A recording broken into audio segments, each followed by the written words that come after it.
Right, hopefully I'm sorted now. Tech, or whatever, who knows. Anyway, let me just see, is everything working? My channel.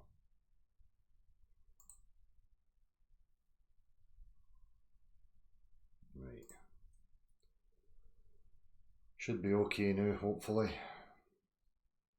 Don't know what happened there. So, I'll start again. I had to delete obviously the last lot there. So what I'm talking about here is the term gravity and its capabilities, the definitions, what people are actually talking about. So to clarify, there's a separation that has to be had when we're talking about the dimensions of the Earth. The way in which objects fall have got absolutely nothing to do with the dimensions of the Earth. The globe proponents require it to perform in certain ways in order to make their nonsensical concept stand up. Right? It's nonsensical anyway, but they require it. They have to incorporate it into their sophistry and extrapolate upon it and what it actually is and what it can achieve, so that they can place people in water and stuff all upside down on a wee potato rock and have it pressurised with gas in a medium that's a vacuum. Total nonsensical gibberish that's contrary to everybody's direct experience of their reality and the understanding of a reality that we apply in everyday living. So, as I was saying before I was cut off, I've spoken about this before, and I'd forgotten about it, but I looked at my other channel, the live channel, and realised there was a lot of triggered globites in there who don't like people pointing out the facts of reality. So we're talking about how motion is created in an object, acceleration, whatever you want. Now, in my understanding and in my practical knowing of my reality, an object requires some other substance to be pressing on some other substance in order to make it move. There is no such thing as pull. Pull is a descriptor of things being brought closer to other things. Push denotes taking something away from something else. The application of making anything move, whether you're bringing it towards yourself or pushing it away from yourself, is an applied pressure. Okay? A substance interacting with another substance to push it into motion. Right? Now, in the globe nonsensical jargon, they want to talk about acceleration, motion being created by pulley forces, some sort of mystical entity that's, I don't know what it does, I don't know how you pull, it's magic, it's like things come towards you or some fucking thing. That's no reality. And as I was pointing out before I was interrupted, they talk about the upward force. So if you're going to push something into water, they'll talk about the upward force meeting it in order to push against it. At the same time as they're talking about this upward force, they're saying there's another force acting through it that's pulling something to the centre of the earth. Right? It's just gobbledygook, nonsensical drivel. Right? It doesn't add up. So what we first have to understand is that for a fact.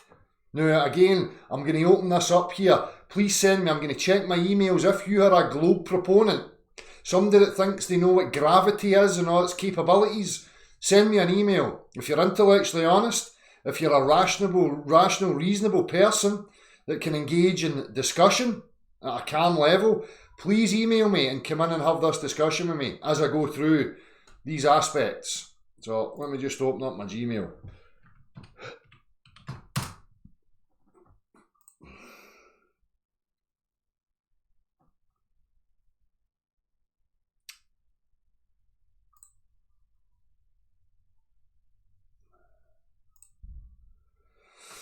Right, so I'm opened up on the emails.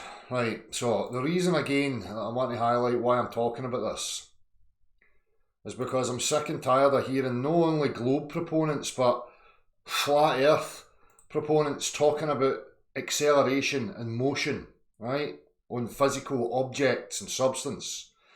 Now again, in a practical sense, we understand that motion is created by something pressing, pushing on something else. So if people are going to start invoking motion or acceleration by way of pulley forces, because I don't even know what that means.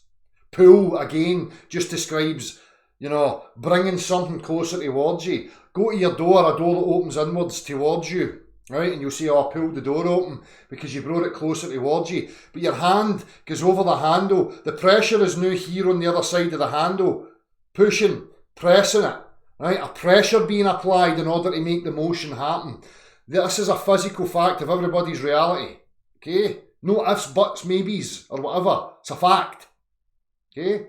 So, Des Sherwood pointed out in a video because he twigged onto it. When we're talking about things like a pull-off, what you're actually doing is making a pressure on the string, creating a push in whatever direction, and then causing a hook to flick off. You're pushing, okay? So it's very, very simple.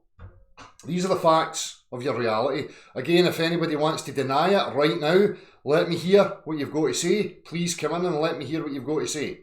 So again, when we look at this globe concept, it starts to invoke nonsensical physics, right? Unattainable, undescribable, well, maybe they can describe their drivel, right? But it's not a practical thing. There's no pull. Pull's not a thing. It doesn't make anything happen. Does he make acceleration happen or motion happen in anything? I hope that's crystal clear.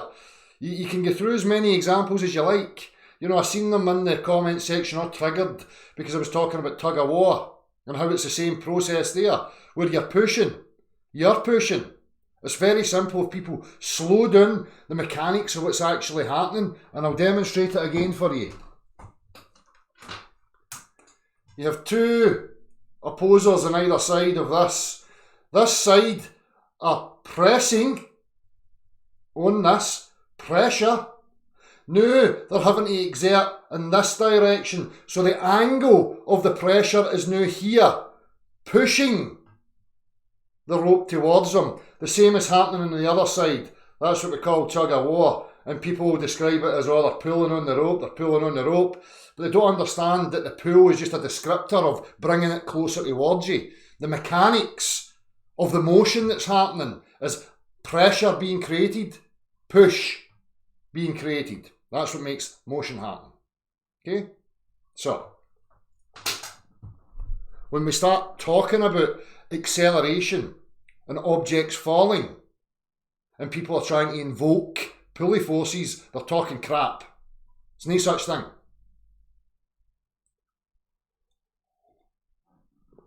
Yeah, pull is the description of direction of a motion. So I'm also going to bring up, Veronica sent me it the other night, but I'd also seen it myself. Crooks, whatever, I can't remember the name yet. We'll have a look at that. I've got a few videos up here that I'm going to be going through. So buckle in and we'll go through them, right? Let me just gather my thoughts here because I had a path of where I was going with all this.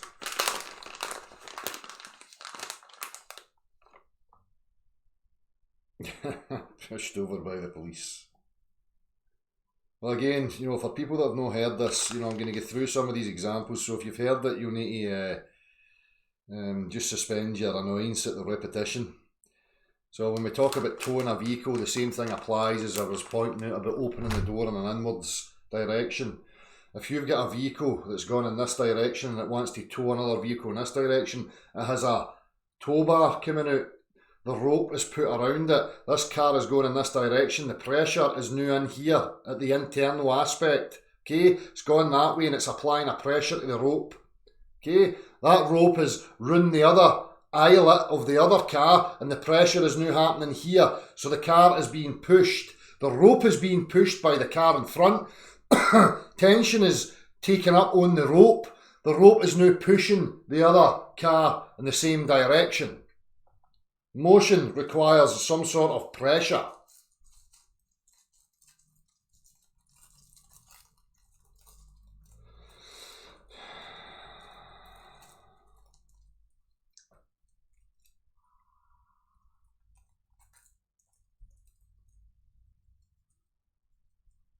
So it's hugely relevant and hugely important that people grasp these things.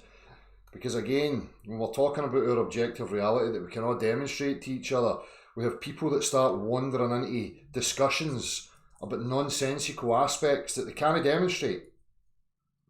But they talk about it and give credence to it without highlighting the fundamental problems that are there in regards to some of the claims, in particular from the heliocentric globe cult jobby. Right? So we can establish there's nothing in your reality that you can show me that would denote pull. Something's moving, something's pushing it. That's a fact. Okay? So that's going to be established first and foremost, before we start even getting into objects out of their equilibrium. Okay? Seeking the equilibrium again.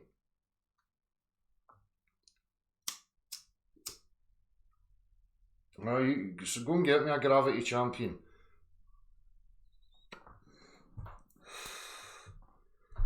I say, I want somebody that's decent enough to have an actual discussion and display intellectual honesty. Okay?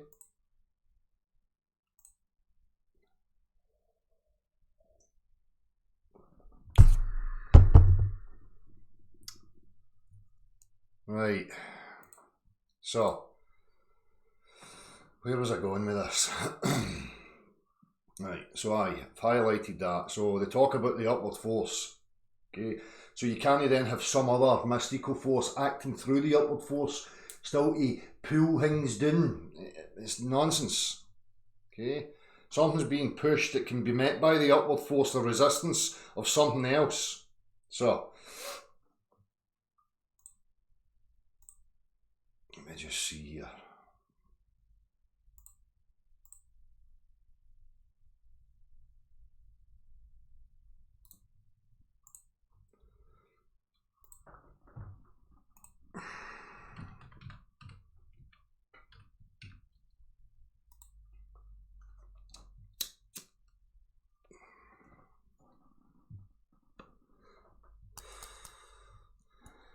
So again, you know, when we're talking about the way things are falling, something has to take them in that position because everything's in its equilibrium. Okay, if you're taking it out of it, it's going to seek the equilibrium again.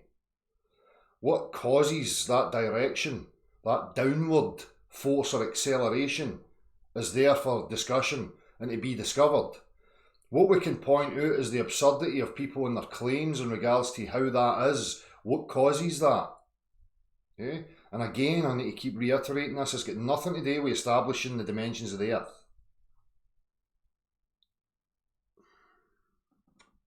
Maybe me and Gav can get into detail about what sometime you're talking about.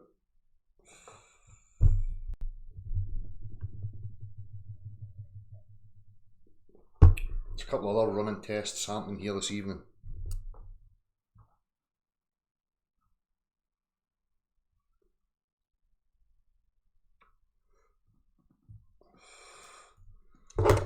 Well, Stuart Smith, this is the thing. What is a magnet actually doing? Yeah? So you can understand it in regards to something like a vacuum cleaner where people think there's a suction happening, but that's not what's happening. There's a depreciation and pressure being created by a mechanical motor that's being pushed, right?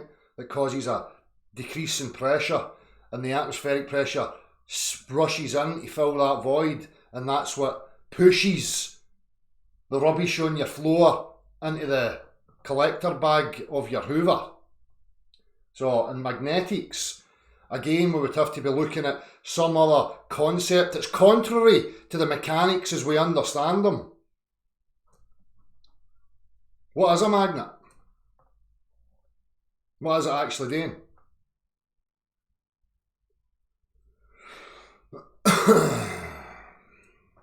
They'll not come in for a reasonable chat about it because they know I'm right, and this is their problem.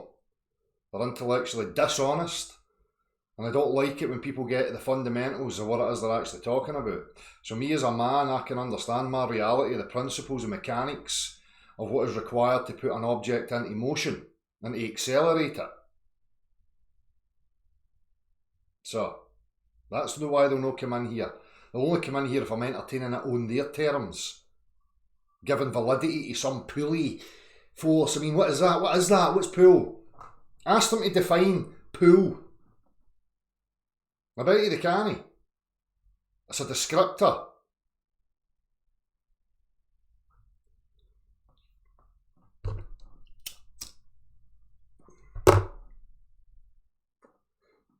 So again, we'll get into some of the other aspects of gravity, but right from the off I just wanted to establish that when we're talking about the way in which objects fall, we're certainly not talking about some force that's pulling.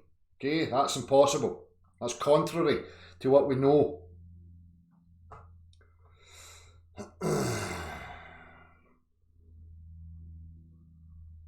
Aye, send me an email on the top of the screen. I'll check my inbox.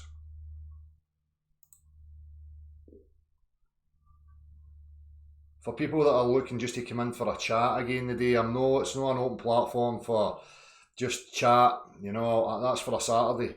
This is for specific points, so people only request to come in for a chat if it's in regards to what's being discussed here and now. Right.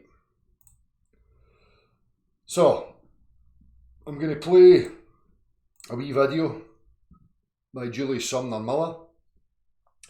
We're going to talk about this idea, as he's described it honestly, the idea of the centre of gravity. Now, quite rightly, as he states in this, I would describe what he's talking about as the centre of mass. Right, this centre of gravity. And we'll get to specific gravity as well. Well, we look at that. Hold on, I just open that up.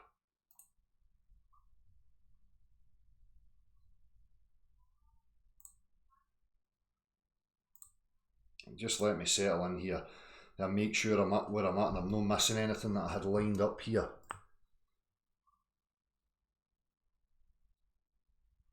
Okay, so equilibrium, a state in which opposing forces or influences are balanced. Okay, so again, when we talk about it, you'll talk to globers, we'll talk about the upward force. Okay, so, you know, we're talking about a force coming this way and a force coming that way, right? Meeting. This is their talks, their descriptions, their nonsense. So what I'm pointing out here is that they're talking about an upward force. At the same time, there's some other mystical force acting through this that's somehow latching on. I don't know how it does it to other objects and pulling them. You know, I hope people can get this because it's just nonsensical, contradictory nonsense.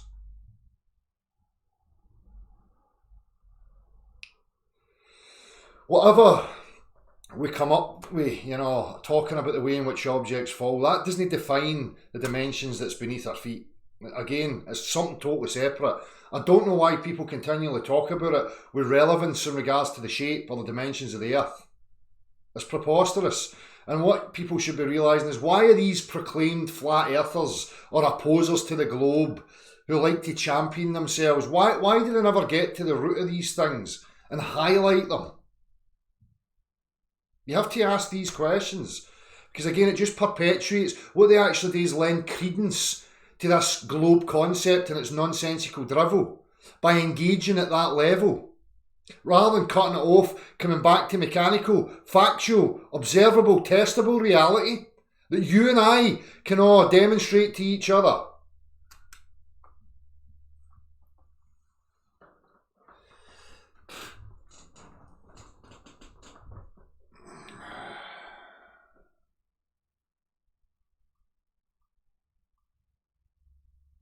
Of course it does, Leroy Foster.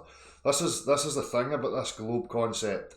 It needs this imaginary concept force, right, that can achieve all sorts of nonsensical, unattainable, ununderstandable drivel.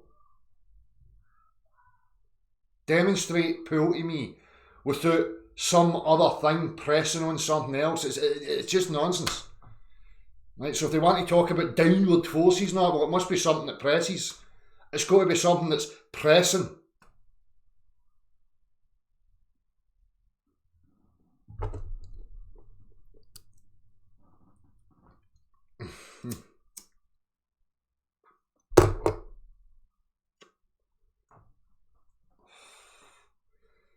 Right, where am I here? Hold on.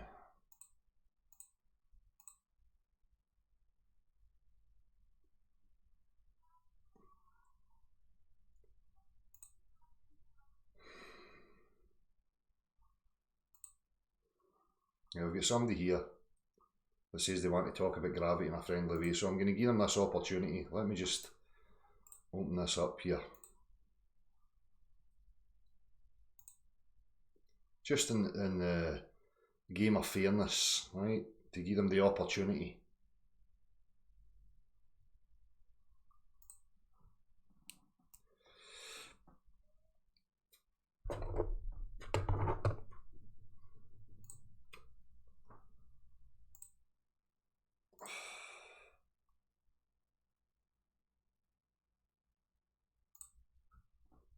Just bear with me, people.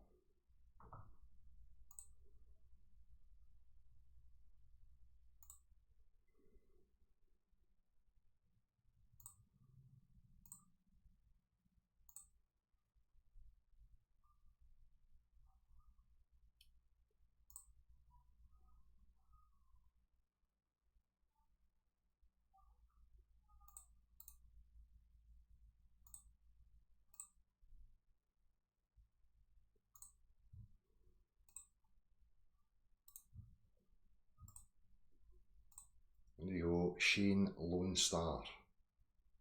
Link sent.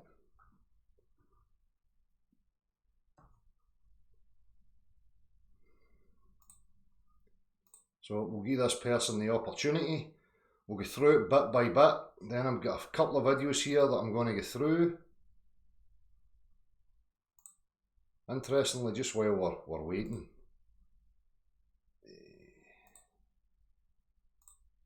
Thought this was astonishing.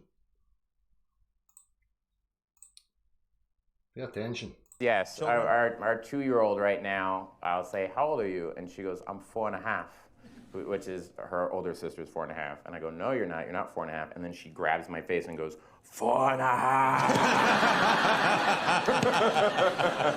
That was also kind of a Schwarzenegger a little bit. Yeah. I'm 4.5, father.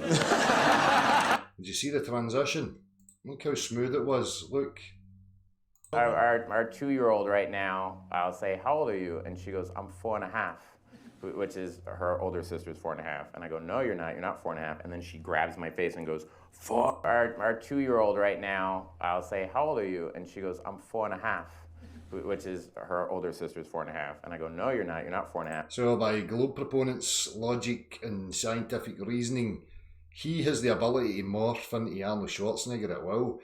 It must be true because I can see it on my telly.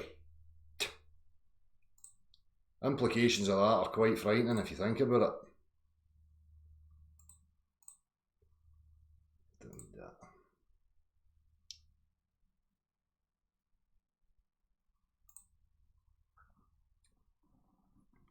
it. Did you see it?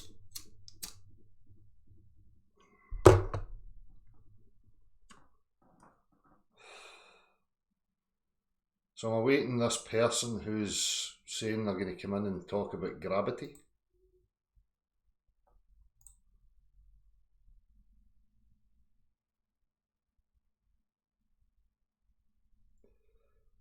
I'll get a couple of minutes, and if I don't get any show, I will just continue on.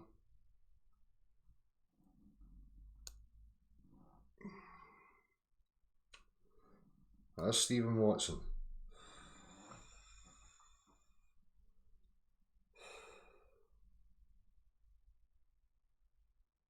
Ah, so other people are getting it recommended. It's funny that, isn't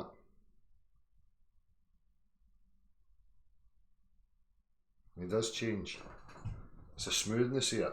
And again, you know, highlighting why you can't trust things that you're seeing on your TV screen, you know.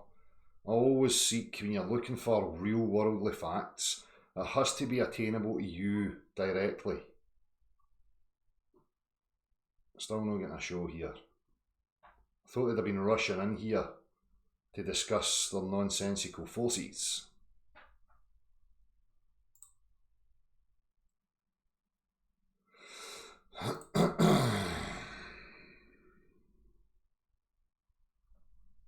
He's got a couple of minutes, Storm Yamaha. I'm not going to sit here all night waiting. I don't know why people say they're there and they can come in and speak and it takes them forever to appear.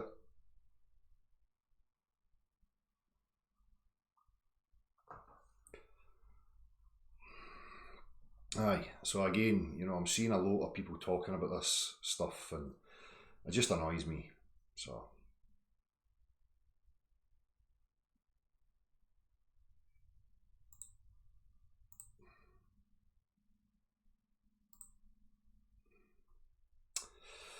Example of a pulling force. I'll type it into Google here, right? Pushing and pulling is making use of another force as well as pressure, which is force applied by an amount of weight. An example of push as a force would be to push on a swing. An example of pull as a force would be opening a door. But they're both the same things. And again, I highlighted this before in the other channel. These are examples that are given to children.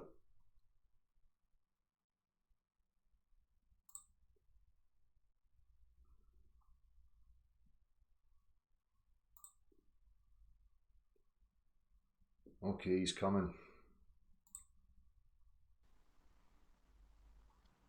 Hey, Del, I'm here. Nice one. How's it going? Can you hear me? I'm all right. Are you not showing your face? Oh, no. Well, at least not on this phone. I could. I mean, I'd have to set it up, though, so Okay. why don't we just continue? Alright, so we're here to talk about gravity. So before we go any further, what's your definition? My definition of gravity. Okay. It is a bit complicated, but we can go ahead and just use what Einstein's defined it as in general relativity. Can you just define it from your own? Can you define it? Again, I don't know if you know me, but I'm not really interested unless people can speak to me from their own experience and their own understanding. Quote mining and referencing, idols and stuff like that doesn't really impress me. I'm not interested in that. So what I require is you to give me your understanding, something that I can observe or test in my reality that you have done. I understand the linguistical aspects of the concept, but I'm not really looking for a concept. I'm looking for some sort of tangible aspect of my objective reality that you and I can both reference and agree upon. Fair enough. I actually had a conversation with somebody about this morning, because I don't know if you've seen this, but there's the new interview that came out. I think that QE was talking about, Quantum Eraser was talking about, where it's described as gravity not being a force, as described. So I just wanted to go over. Just in your understanding, what is gravity? Right. So that's what I'm getting at, is that the way that we define the word force in science is just something something that compels something else to move a different direction, Yep. or to move at a different speed. And so what causes that? What causes something to move in a different direction or a change its speed? What would that be? That physical interaction? How would you describe that? Well, simply as a force. What is it doing though? Describe it mechanically. Well, like I said, to explain that would get complicated, because it's like I said, the curvature of space-time sort of thing. But you're in the realms of concept here. I'm not interested in mathematical concepts. I'm looking for mechanical aspects of my objective reality, in regards to substances that are tangible.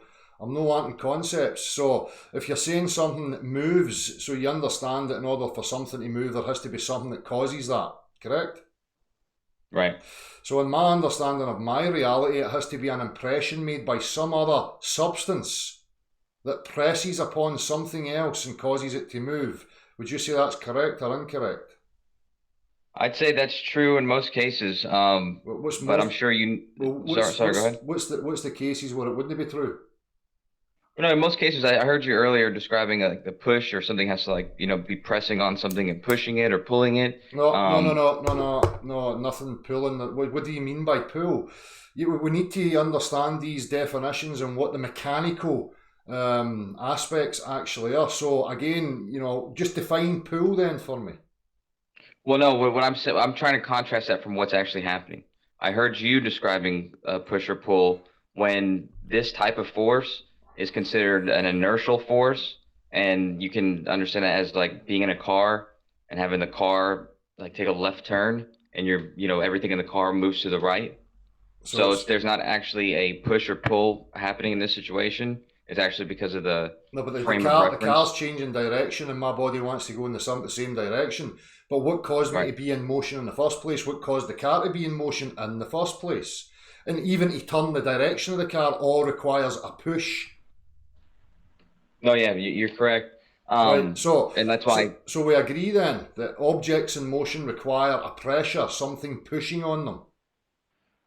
Well, no, in most cases, but in the case of inertial forces, which this one is known as, But it's but changing direction requires push. yeah, like I said, it's more complicated than that. It's like the mass itself is supposedly warping space-time, which Let's not run ahead of ourselves. I'm sorry to keep bringing you back here because we want to bring this into yeah, simplistic layman's terms so that we can all understand it. Okay, so for sure. you're talking about a scenario of travelling in a vehicle. Okay, now every aspect of entering into that vehicle, getting the vehicle started, getting the vehicle in motion, all requires a push source, something pushing against something else that results in what we call motion or acceleration. Do you understand? Yeah, sure. So when Well, that's why. if I'm traveling with the car in a straight line, and then the car changes direction by way of push because I grip the steering wheel, and I then push downwards or upwards, both are the same force, push, if you want to call it a force. It's a pressure. Now that changes direction. My body wants to go straight, so I feel my weight shift. The weight shifts because it wants to continue in a straight line. The walls of the car or my seat, the shape of the seat or my seatbelt holds me firmly, but I can feel the effect of that. So motion, change of motion, acceleration requires a push source. And if you're going to deny that, you keep saying in most cases. So if it's not the case in some cases, can you highlight something for me where it's not the case then? Well, no, that's why I brought up that term, inertial force. It's also known as a pseudo force, and that way we don't have to focus on the But abstract. you're talking about a Go change in ahead. direction and an effect that comes through a change in direction. Yeah, that's correct. Like I No, said, the way that it's described in general relativity is, again, the warping of space-time, which is a phenomena that you're not going to be able to witness directly, so it's totally look, going to be an abstract. it is an Go ahead. abstract concept. It's a nonsensical thing. It's warping and bending of space time. I mean, is there some practical thing that you can demonstrate? And I don't mean lycra over a drum. You can't. So you're talking about a concept, an abstract theory. Well, that's why I'm trying to move past it, is so maybe we can come back to that whole thing of it, but so we don't have to be in the abstract, we can talk about the idea of it being perceived as a force. Now Because, let's just get back to a basic understanding. So, in yeah, my understanding from the Globers, right, gravity is a pulling force, correct? no, What is it then? no.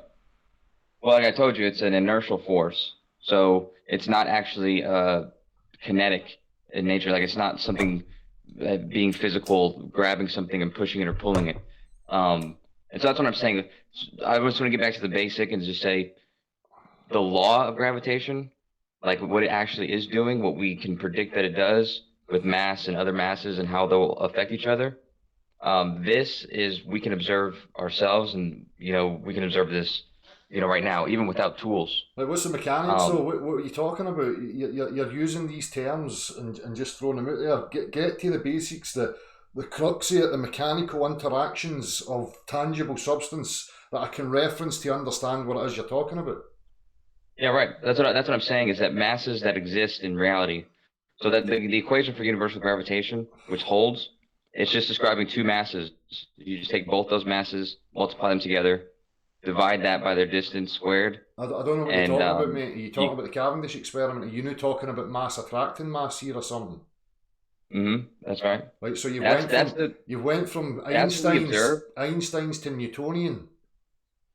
No, see that's the problem is that people they see them as two separate things, when in fact Newton had only assumed that was the cause of it, is some sort of magical attraction, when in fact we now understand it as the curvature of space-time. But the fact is that to us, we do What's observe it. space-time? What's the curvature of space-time? What's that?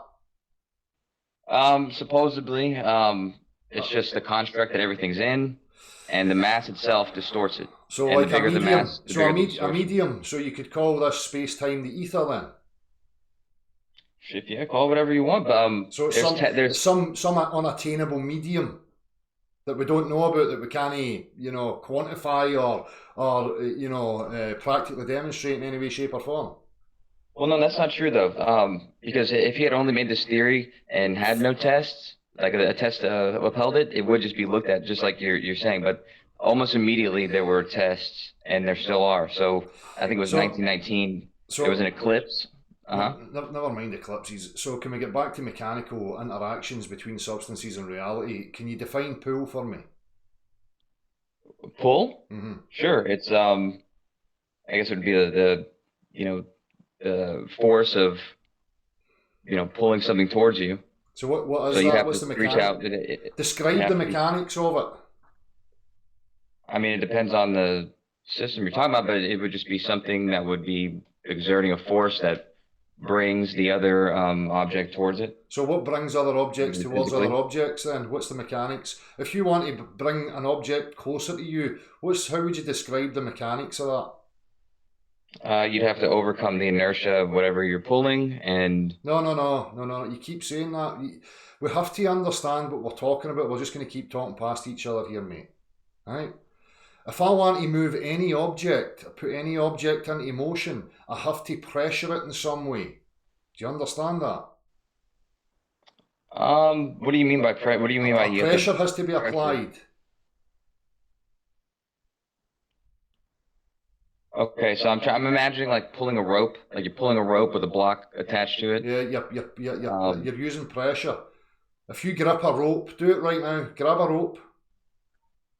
Note that you're squeezing the rope, causing a pressure. Now, what direction is the force, if you want to call it that? Where is that going? What direction? It's gone in this direction. As your hands grip that, you're now digging in and pushing against the rope to bring it towards you. Yeah, so that the direction of the force is towards you. Yes. So it's pushing, but it's acting upon the rope and a pushing. I'm not sure if I understand what you're saying, but it's. Can you see my screen? Can you see me? Oh yeah, I see it. So we've got a rope here, right? You're holding that end and I'm holding this end. Okay? I have to squeeze. Now I have to create a pressure going in the way in this direction towards me. Right? That's right. So the pressure, the force is being applied in this direction towards me. It's push. I understand. Right. It doesn't necessarily have to be, because you could be turned around, for instance, and have the rope on your chest. But then the pressure would be here in the inward part of the rope, just like I described with towing a car. There's the eyelet or the tow bar of a car, which is here at this side. Now I put the rope around and the car goes in this direction. The force, the pressure is now here internally. Right. Pushing the rope in that direction. Right. Right? So that every action has an equal and opposite reaction. That would be the equal and opposite reaction to the... Why is it so difficult just to establish first principles and a basic understanding of the simplicity of reality here? It's like, I don't want to outright accuse you, but it seems to me like you're evading the facts because you know what it implies. And I think that's disingenuous and very intellectually dishonest of you.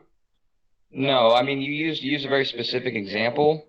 But if you I've use asked a you different continually. specific example... I've asked you continually to give me an example of a pulling force. Absolutely. A magnet. What's you that? Have a magnet. What? You don't know what a magnet is. You don't know what it's actually doing. No, I mean, I have a pretty good idea of what it's doing. You don't know. You're up for a prize then, son, because nobody knows exactly what's going on with magnetism.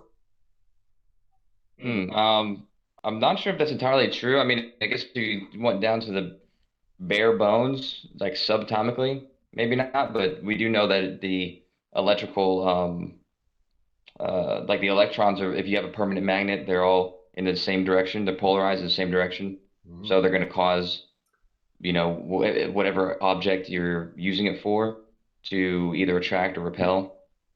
So I mean, So you could use this you could do this, and you could do an experiment where you're pulling something with that magnet. But there's no something pressing on something else here. What you're trying to invoke is something that kind of that brings something towards it without actually touching it, and it draws it like a magical. That's nonsensical to me, mate. That doesn't make any sense whatsoever. Everything in my reality, if anything wants to be put in motion, if any motion's created, something's pressing on it. Yeah, I mean, you just use that example of a magnet. You can even use an electromagnet,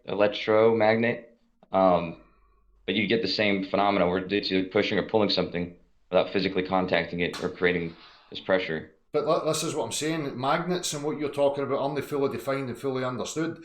Up to that point, every single thing that I can demonstrate or witness or quantify requires a pressure, a pushing source, pushing on something else in order to put it into motion.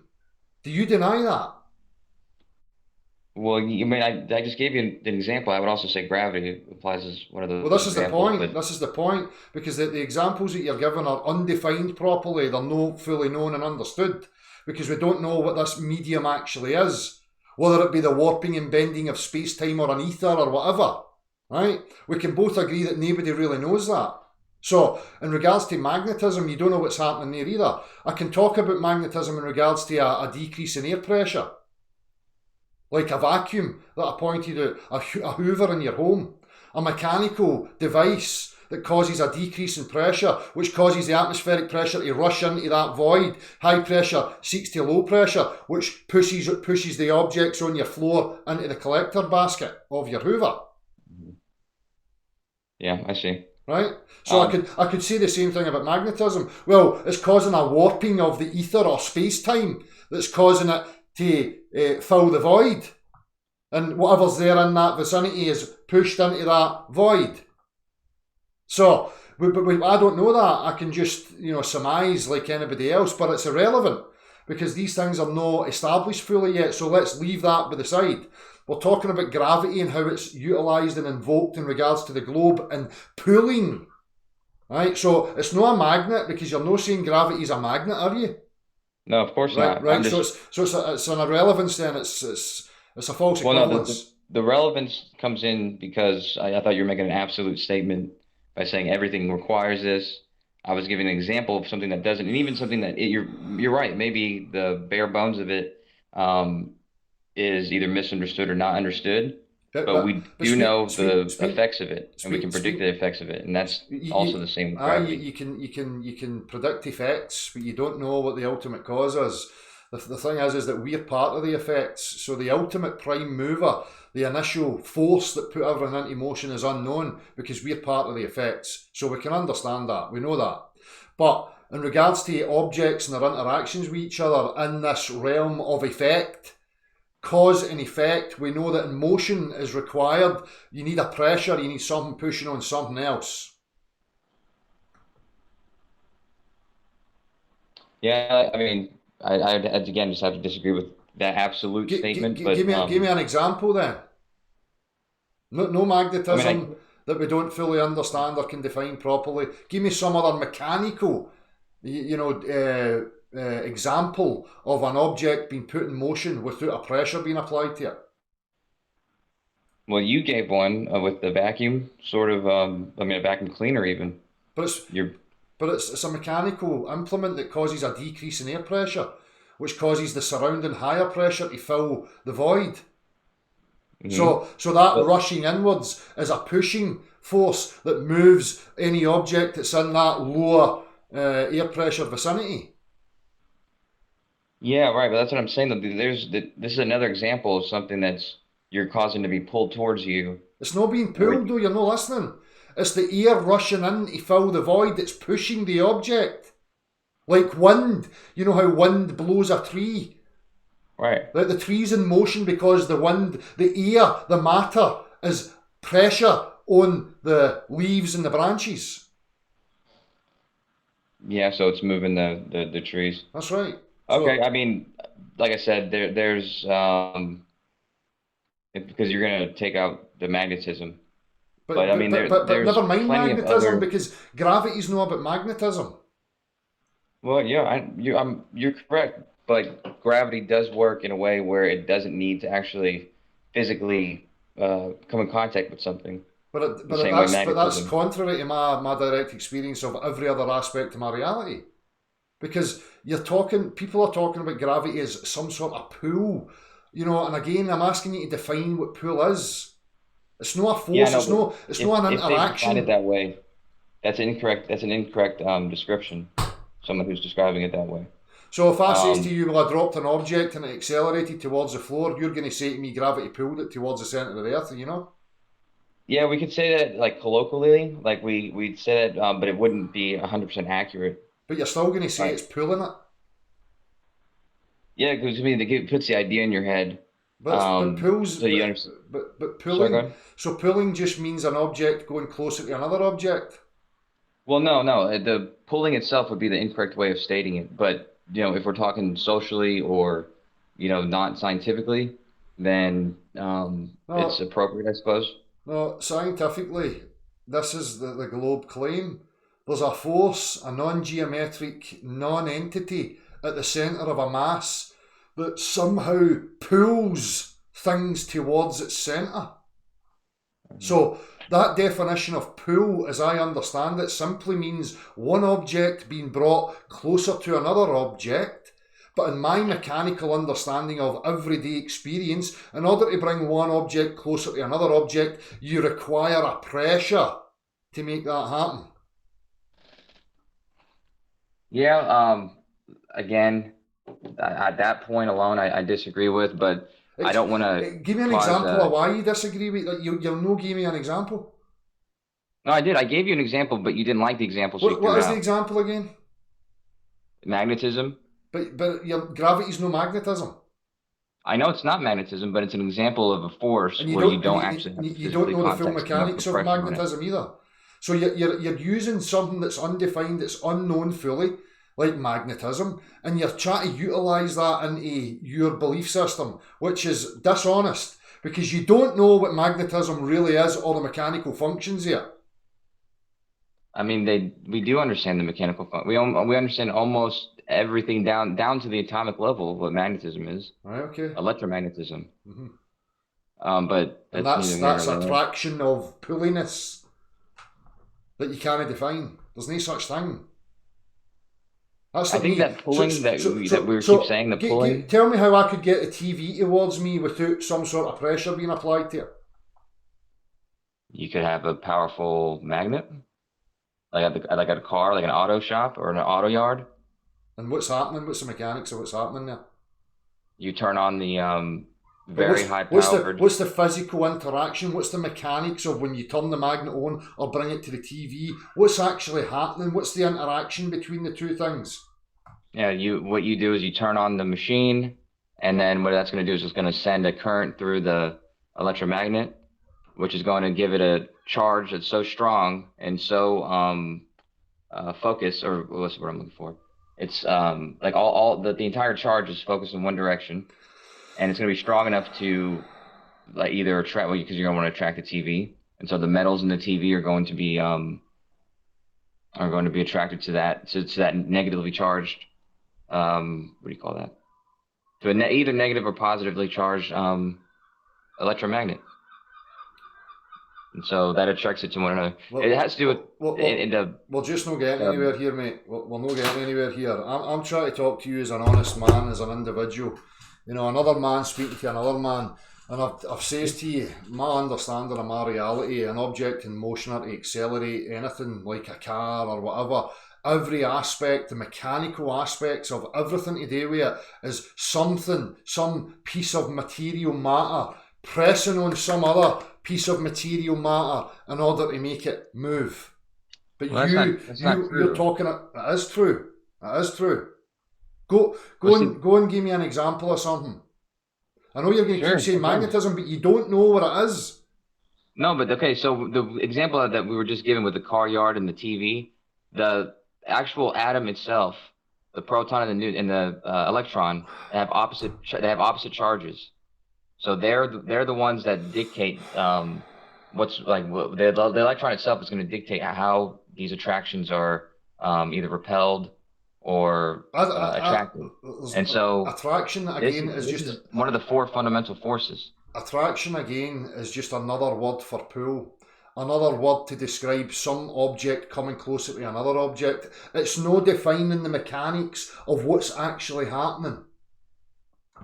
Well, I mean that's actually that's intrinsic in those elements themselves.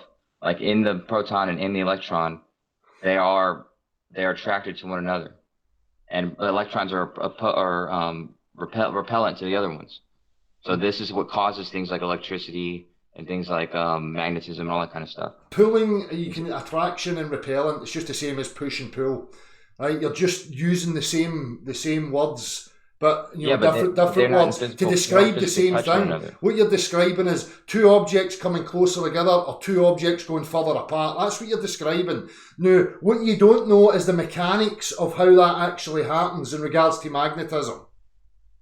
Yeah, well, any deeper understanding beyond that is like the reason why that happens, like what caused that to exist. I mean, I couldn't tell you, but that's like that's fine, exactly. So we're getting somewhere now, right? So you know that, right? So that's fine. So what I'm saying to you is these undefined, unknown regions. Let's set that aside, okay? Because we still have to discover that.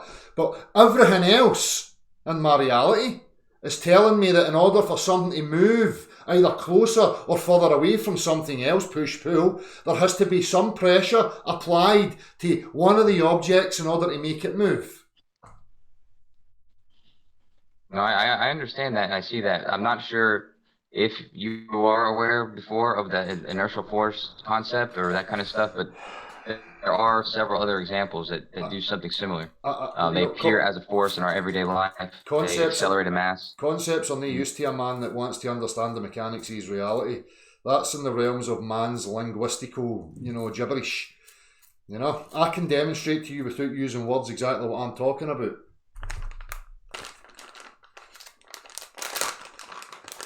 So, anyway, I appreciate you coming on and having a bash, but we're just not going to get anywhere. There has to be intellectual honesty, Again, I can be honest. I understand, these terms and what people are talking about, and the language that's being used, attractive, repellent, it's the same as push-pull. It's a descriptor of objects coming closer together or further apart. What I'm talking about is the mechanics that's required in order to achieve that motion or acceleration. Okay, so there's physical aspects that we can know and demonstrate where it's one thing pressing on something else to create that to happen, and then we're in the realms of magnetism or electromagnetism where it's unknown, it's undefined, the mechanics of what's actually happening with these devices. All right, Dale, I understand. Yeah, I'll go then, but if you just let me say one closing thing, just so my point doesn't get misunderstood or whatever.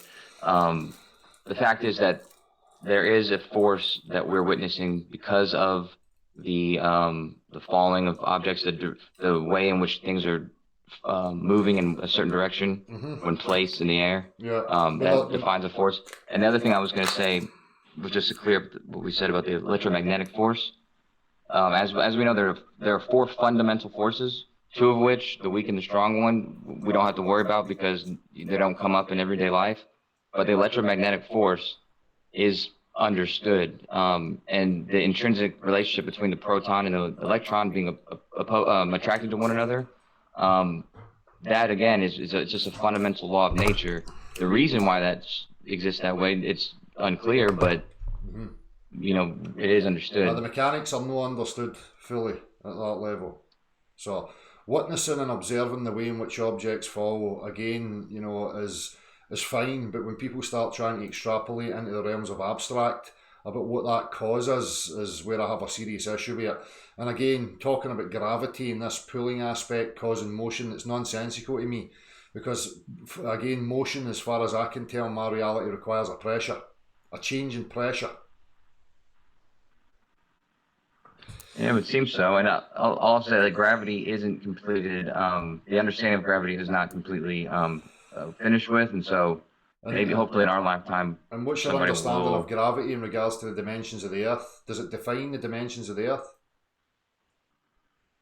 No, it doesn't define it on its own, but it does help to give idea to how its shape became what it is. Yeah, Because that's a sphere would be conceptual. the most natural. That's conceptual again, part of the idea or the concept of a globular Earth. That's why, but it doesn't define the globular Earth. It doesn't give you any measurable, quantification of the dimensions of the Earth. Right.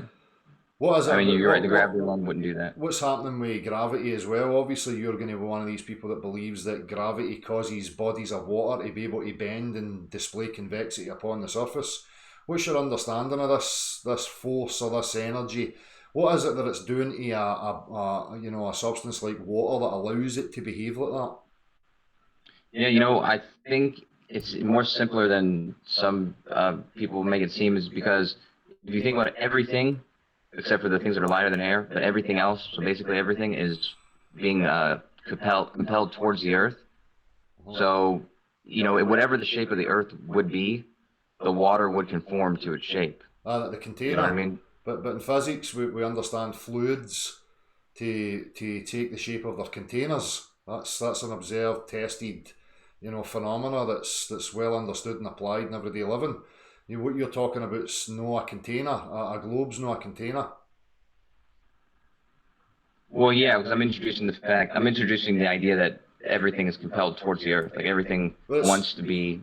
It's nice that you use the word idea, because that's exactly what it is. Just an idea. It's not a demonstrable thing.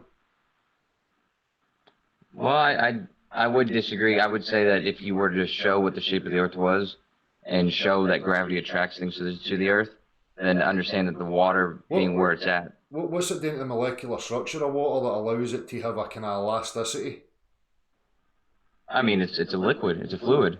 Any fluid is gonna, like you said, conform to its shape. Conform to the shape of the container. I mean, it's defined in physics as that. Well, if it were, say, if there were no gravity and everything was able to float around, like every liquid would be in the shape of the container, whether it was on the ground or on the walls or on the outside surface of something. So, it just happens that the gravity brings everything down. But so when you have a cup, in a demonstration aspect, we understand it to be a container. Not the exterior of a ball. Or a ball's not a container. You have to admit that. A ball's not a container of anything unless you put something on the inside of it. Yeah, I agree. The exterior of any object is not a container. No, absolutely, I agree with you. But I would say that if you have a cup, let's say the cup is the container. Aye. If you had a cup, the water is going to sit at the bottom of the cup because the water is attracted to the Earth. It's going to go down towards the Earth. So then you would have to extrapolate up and say that the Earth's some sort of container then that's shaped like a cup.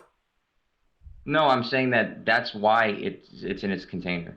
And so the same thing with if you had gravity being in the center of the Earth, then you can have the water around the whole Earth and trying to find its the closest it can get to the center, which is just like in lakes and the ocean and stuff.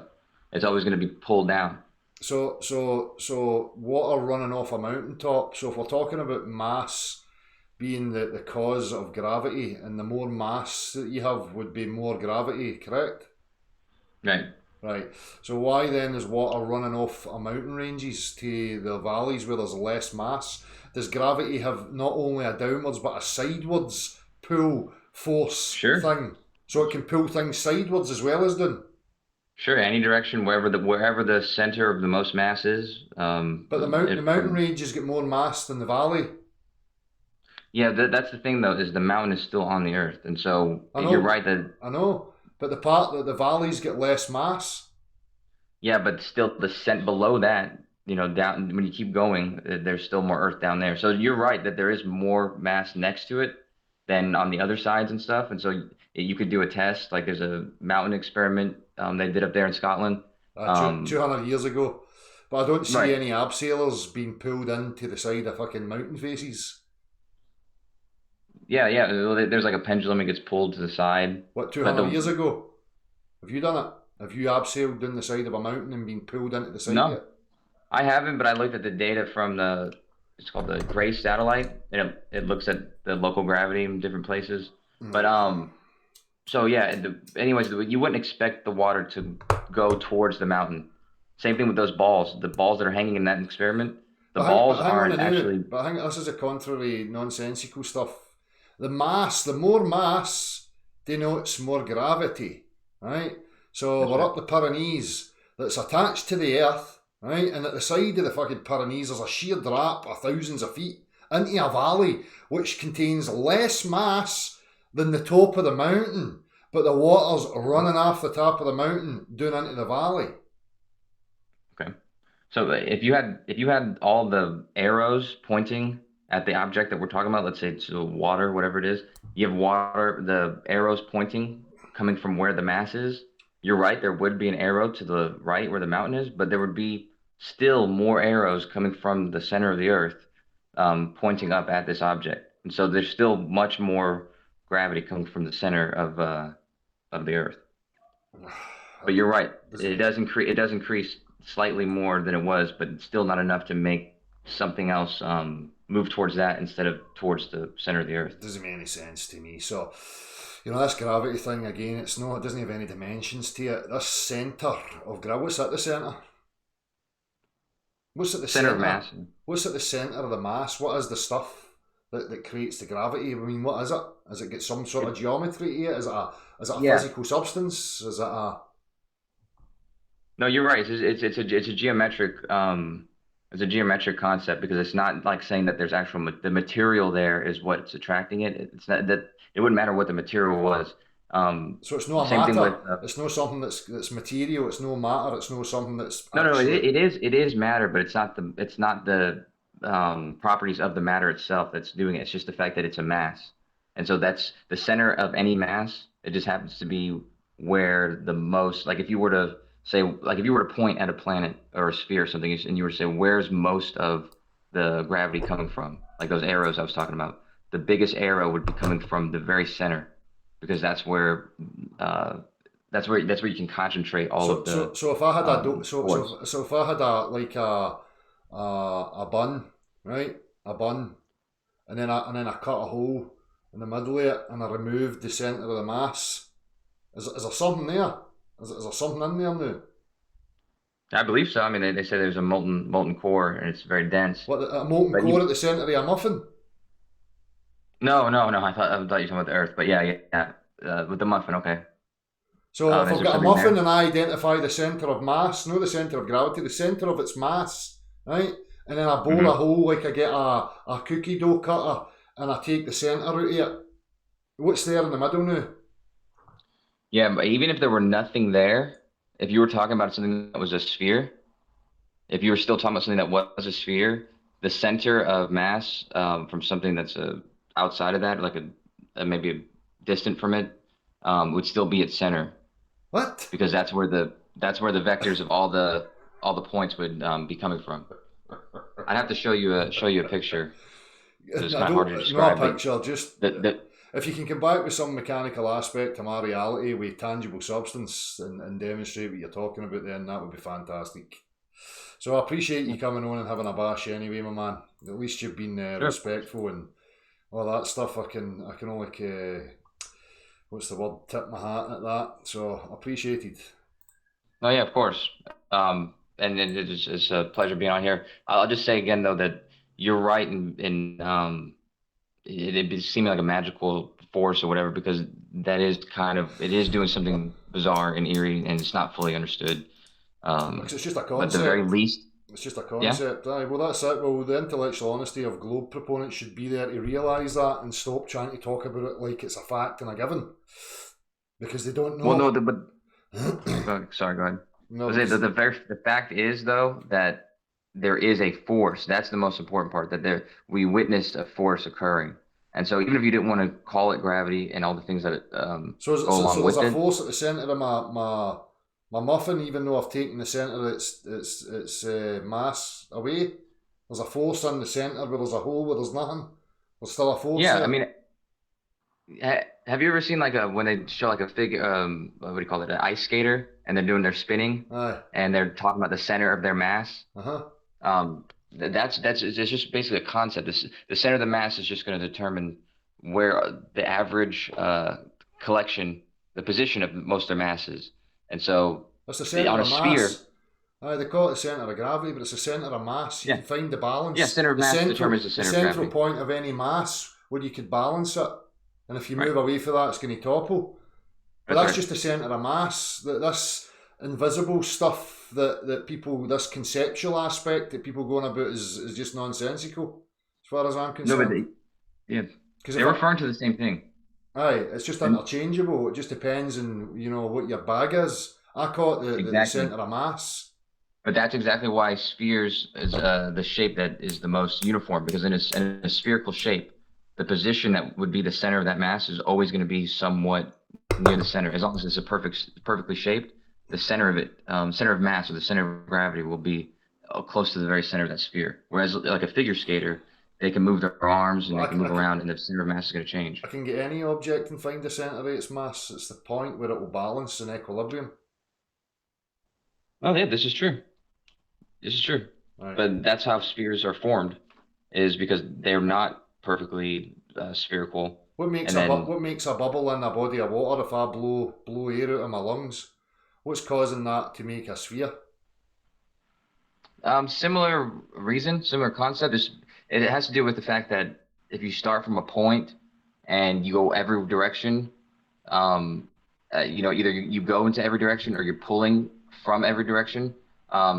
That line going in every direction is going to make a sphere if it's the same distance. But the air's been formed into a sphere in a body of water because the pressure's equal in every direction around it. So it's the pressure pushing inwards against the air that wants to expand. Right. So it wants to expand in every direction. Right. So there's no mystical energies there. It's just the mechanics. Right. That's what I'm saying. That's why spheres are actually more. They're more part of nature than people understand, because they are. Where in nature does nature make spheres? Yeah. Whereabouts in nature does it make spheres?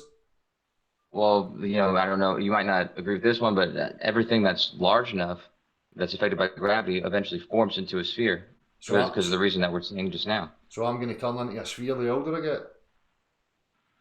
You said what? So I'm going to turn into a sphere at some point. Well, I mean, that's kind of why. That's how the understanding is that the planets that form that way, the stars, which are basically all gas, are being compelled only by that force, and if that force is so gas in a just vacuum, as strong. How did gas in a vacuum pull together to make a sphere? Because if you have introduced something like gravity, but so you're right. But how did that come about for talking about a gas? Because I thought it was mass, that created it. But gas in a vacuum, and we just understood that gas wants to expand outwards in every direction to fill the containment or fill the void. So what happened in this vacuum that made the gas pull together? Yeah. So without gravity, that probably would have happened very, very quickly. It would have just kept dissipating and going everywhere. But the fact that mass has this property that makes it and it goes to, it doesn't run out of distance. And so if there's a huge cloud, so eventually those molecules are going to attract to one another until bigger masses are formed, which have bigger gravities. Well, that's contrary to my understanding of reality, because gas doesn't behave like that. Gas expands outward equally to fill the void of the container. It's a fluid. It doesn't contract inwards. Right. Well, I mean, usually without this force, you see what I mean? Automatic force. Real reality contradicts these concepts. I mean, I don't know. We've observed the effects of gravity, though, like with orbits and things like that. So we see it happening, everywhere. No. And the bigger the mass. You see luminaries moving, and people have extrapolated a concept and tried to attach it to the natural phenomena that they're witnessing. Although these things are unattainable, they're intangible, nobody's been to them, nobody knows exactly what they are. But you've got people trying to make all these stories up. Yeah, I mean, I could see how if you didn't accept those, then you wouldn't believe that. But so you understand that you have to put faith into that. Then the stuff that you're talking about, it's a faith-based belief. Well, this faith-based belief has been used to do things like I said, discover Neptune. Neptune wasn't discovered by an observation; it was discovered by well, they were looking at Uranus, and they did the equations of gravity and But it was Kepler's already laws. there. It was already there. Yeah, it was already there, but they The didn't know it was concept, the there. They'd never concept, seen it before. the concept never made it appear. Oh no, but the mathematics and the movements of other planets told them that there was a giant planet somewhere missing, only by using these equations that were the universal law of gravitation and Kepler's orbital mechanics. Right. Okay. And then they looked and they found it. They found Neptune that way. Right. Yeah, and then the other thing I was going to say, Sputnik, the satellite, and then all the other satellites, the effect that things are orbiting is a consequence of the understanding of gravity as well. Well, I disagree because the Earth being a gaseous environment where a gas fills the container and then people starting to invoke things like we exist in a medium that's a vacuum and there's no separation between us and the vacuum, again, is contrary to all observed aspects of reality and the applications of the mechanical understanding of the substances in our direct reality. So getting a vacuum and sticking balls of gas in there, no, that's total nonsense. If I want to vac a system out and I have a slight hairline fracture in that, it's no going to work, right? Gas, I agree. high pressure will move into the low pressure regions and fill that space. Fluids will take the shape of their container. Containers are not the exterior of balls or cubes or, shapes. It has to be a container of some sort. So that's what I want to point out. We have these abstract theories and concepts, right, that people go into, but in our everyday reality as human beings, if I take away all your Google and all this education that you've been told, and I'm just interacting with you man to man, you would have a real difficult task trying to convince me, a man of the world, that, these things make any sense whatsoever, because you've got nothing practical to demonstrate. Sure. I mean, what you said about the gas pressure and the vacuum and all that stuff, and, I don't have to convince you. You don't have to be convinced about this, but, when you talk about that force and these two different pressures being next to each other, you're right in the case of two different pressures. So if you have something like down here, 14 psi, and a vacuum right next to each other, something's going to happen real fast. But 14 psi is a measure of weight. Say again? Yeah, it is. It's a measure of weight per square inch. It's a weight measurement. Well, it's a pressure measurement, which is the weight pressing against the surface. That's right. Yeah. Mm-hmm. Right, but so what I was going to say next was we witness it 14 psi down here, but and then it decreases before we even say again. And then you're going to say it decreases as you move upwards. Well, I was going to say where it decreases too, because in Colorado here in the United States, it's already 10 psi, which is already a 4 psi difference, which is enough to create a vacuum cleaner. Like a vacuum cleaner has about 4 psi difference. So if you stood on a scale, right now and you weighed, what do you weigh? If I weighed on a scale up there? Mm-hmm. No, if I put you on a set of scales that are within a set parameter that's defined, right? Like, weight scales, like measures stones, kilos, that kind of stuff. And I stand you on that. What weight are you? Say what's your weight? I would estimate somewhere just about the same, maybe a few grams less, maybe. What weight are you? About 175 pounds, so that would be... So if I then, take a thin slice off the top of your head and then I put the scales on top of your head and I put that thin slice on top of it, that scale, the weight reader's not going to even register that thin slice, but does that mean to say there's no matter there?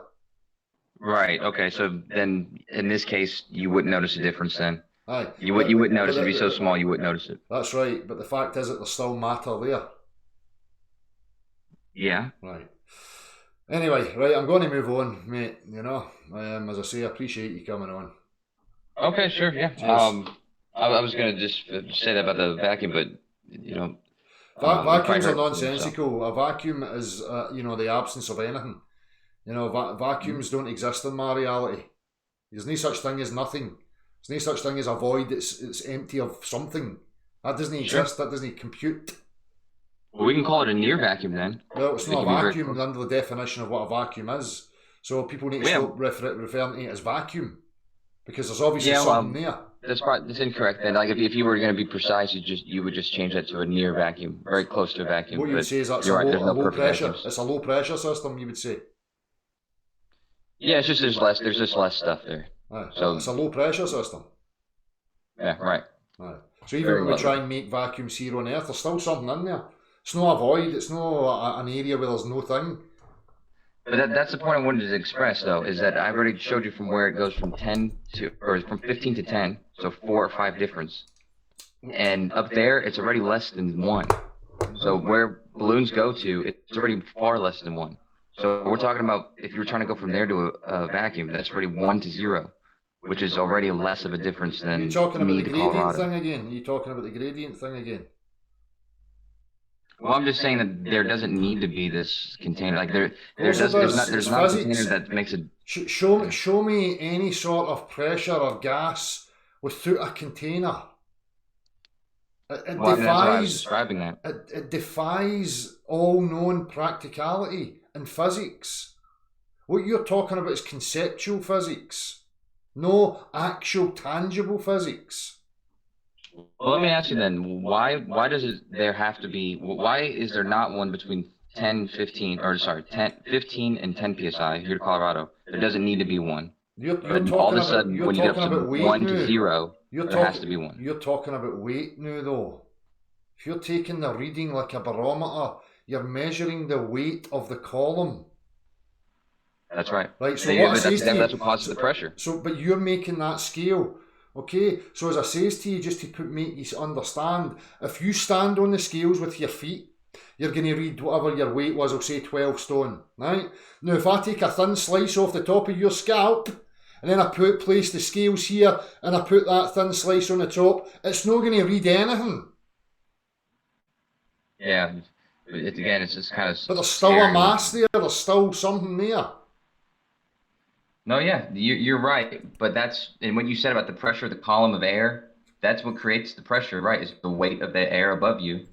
And as you climb up and up, there's less and less weight, and if you got to the very top, there's so little above it that it is freely moving around, and it almost is. There'll still be something there. Yeah, and that's why it goes towards nothing. No, it doesn't pull it all away. There's no such thing as no thing. I mean, there's no such thing as no thing. There's still something there. Are you saying we exist in nothing? No, we exist where the matter is. Mm-hmm. That's what I'm saying. What would be pulling the atmosphere away? What do you mean? What would be pulling it? Gas pressure. Pressure pushes outwards equally in every direction and seeks to fill the container. That's so right. If there was nothing, if this was just a rock in a medium that's a vacuum, there wouldn't be any here. It would just dissipate. That's correct. It would just dissipate. It would just go. Yeah, but if you had instead of air, you had like I'm trying to think of a magnetic gas, but I can't think of one. But the idea of the rock itself being able to attract things to it, including the air. Show me a rock attracting another something. Then show me get a rock, put it into a vacuum, and then pressurize the rock and show me it. Well, that's a problem. That'd be a problem. Right, because it's not real. Because it's impossible. Be able to do something like that on Earth. It's impossible. So it's nonsensical. It's pseudoscience. Well, we wouldn't expect it to do anything though either. So, like if you're on Earth, you have Earth's gravity to defy. If you can't get past Earth's gravity, then you can't do a test like that. So we've just got an excuse then. So it's circular reasoning. You're just going to say it is that way. I can't demonstrate it in any way, shape or form. I just have to have blind faith in these people that are telling me that's the way it is. I mean, we just described why and how. Like, whenever you said the gas dissipates and it goes every direction, yet there's more pressure down low and there's less up high, and the pressure is because of the weight. So obviously the gases are being pulled towards the Earth just like everything else. I mean, isn't that the conclusion of that? No, well the gases are cooling down as they go up, which makes them more dense, which causes them to come down. And then they're heated. Right. Then they're heated back up. They rise, and the cycle just keeps going. Well, that's what I'm saying. But something is pulling them down. We know what brings them up is because they want to dissipate. And they want spread out. Aye, But what's bringing them through down? temperature, which causes a pressure variance, so it becomes less dense, so it goes up the way. Well, I would say that they go down for the same reason everything else does. No, once it goes up, it cools down, and then it becomes more dense. It contracts into a denser form and falls back down. Yeah, but then it has to be a force doing that, right? Aye, but that's when you're going to say something's pulling it. But there's no such thing as Yeah, pull creating motion like that. Has to be something something- pushing. Yeah. Something is compelling all things to the earth. Everything that's still on the earth. Well, that's these that's the compel towards point. it. That's the point of me having this discussion, because people's interpretations of that are wrong. People are asserting things that are wrong in regards to that. That's my whole point of this. People are observing effects and then jumping to conclusions about the cause, and people are utilising it and extrapolating on it into the concepts of globular Earths or whatever they want. You know, or you've got a concavers who are saying it's a pressure that's being forced. I mean, theirs makes more sense than the globular, because at least you've got something that's causing a pressure which is pushing outwards to make the gas come down the way, the water come down the way and cling to the inside of a sphere. They've actually got more leeway than the globe has. That's, you know, although it's nonsensical as much as the globe, it still has more validity to it. I can actually understand that. The globe I can't, What? because it's just Well, I have drivel. Go ahead. Sorry. For one, I the have globe's your not email. contained. What? No, sorry. I thought you were finished. I was just saying I have your email, and so I can send you some of these pictures that I have from the comet rocket, or what do you call it, the vomit comets, whatever they call them. I don't want pictures, mate. I need some sort of mechanical interaction with the substances in my reality so that I can formulate an understanding of them. Then I can recreate it, and then I can, you know, extrapolate on that. So if you have mechanical aspects that I can actually demonstrate, please send me them. But don't send me rhetoric. I was going to show you the water. I don't want. What's that?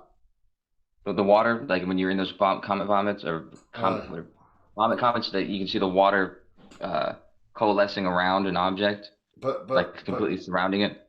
Aye, but a vomit comet's a false equivalence. That's not the conditions that we exist within.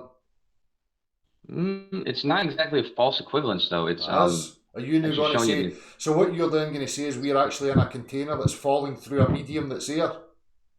No, I'm showing you what happens whenever you defy gravity, because by falling at the same time as everything else, in the brief time that you're doing that, everything's going to be attracted to. They're going to be able to behave in the way they would if there were not gravity. So that's why I call it zero gravity. So you can see what water would do if there were not gravity there to pull it down. You're using conditions that are nothing to do with the natural world. Well, I would say that it would be what the world's doing if you turn. But the world is no moving. The world is in an air pressure.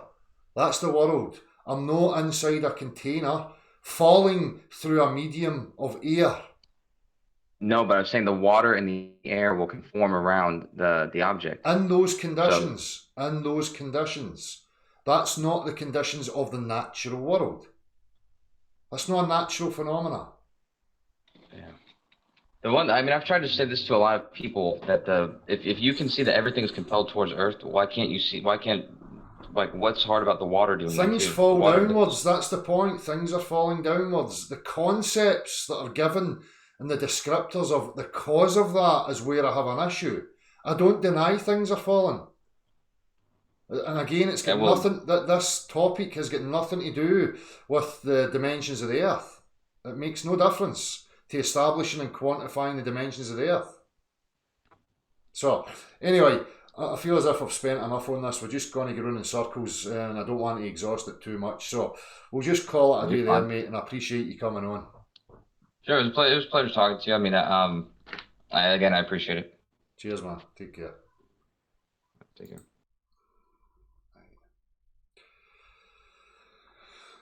I'll make a smoke here, and then we'll have a look at a couple other bits and bobs.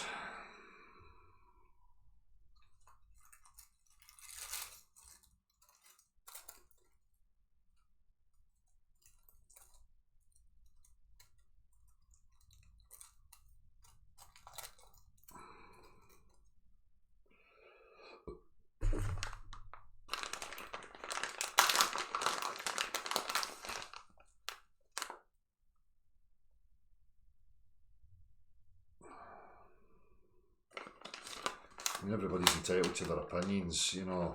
At the end of the day, manners and speaking with respect goes a long way for me, regardless of, you know, people's beliefs and what they want to imagine to be true. That's by the by. You know, the humility first and foremost is the bonus for me, and being able to engage with people without, you know, antagonistic type behaviours, you know. So I can only thank the man for having a go at it. And again, I've got nothing horrible to say, and I don't condone it, you know. There's no need for any of that, you know, regardless of whether you agree or disagree, you know. The way in which things can be discussed is what's important, so I can only thank him.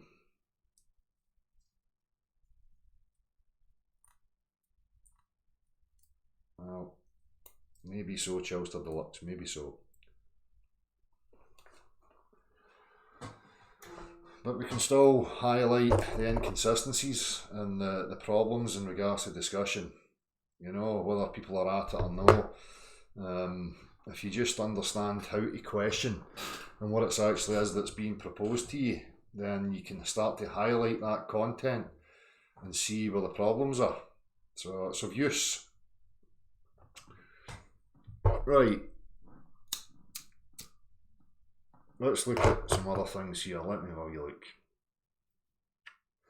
So I was going to show the Julius Sumner Mill. There's a couple of wee interesting things in that we can have a look at. That's there to be discussed. So let me see, what else was I looking at? I was looking, some people putting idiotic fucking proofsies. So let me just share the screen. You know, it's important for people to see these things. This is the type of nonsense that the people will desperately, you know, try and utilise in order to, you know, confirm their bias. So this was somebody that's posting this flat earth, water always level, explain this flat earthers. And you've got a guy here with a container showing you surface tension at that small scale, right? And there's no meniscus here, because meniscus will only happen, you know, within a parameter of, I think it's an inch or something, of, you know, any wide containment, and you'll get a type of meniscus where you get an adhesion happening, where the water will kind of cling to the inside of the glass, and you'll get this. But that goes away as soon as you expand out from an inch, right? And then they'll show you this. A container of perfectly still water displaying surface tension. Now, what they should do is cut a section at the glass here, right? So that we've got a decrease in elevation from that point to this point. Just a wee bit. You know, we need something like a millimetre of deviation from the level, and water will flow. So it's either just blind stupidity and ignorance and desperation in order to find some bias to reaffirm their beliefs, or people are just at it. You know, again, they show you a container and they put water in it and think that they're proving that bodies of water are bending around the exterior of objects. Bizarre. Let me see, let me just have a wee quick scan through here at what I had. This is another one actually. This is a belter. Seen this before.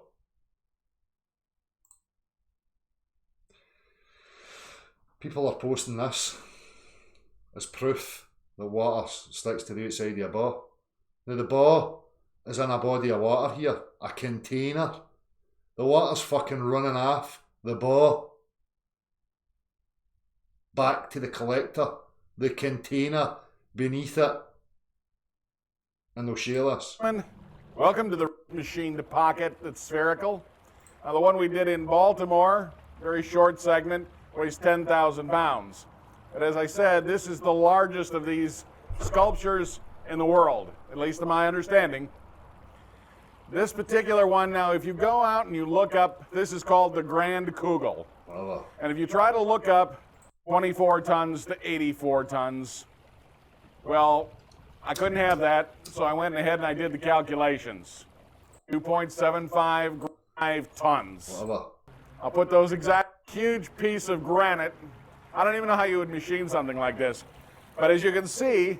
Well, apparently you don't need to machine it because the natural world just made it. Because apparently the natural world turns everything into spheres eventually.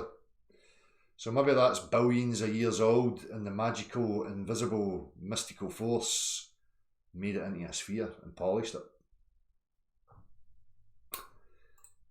It is rolling around on this thin film of water. Mm-hmm.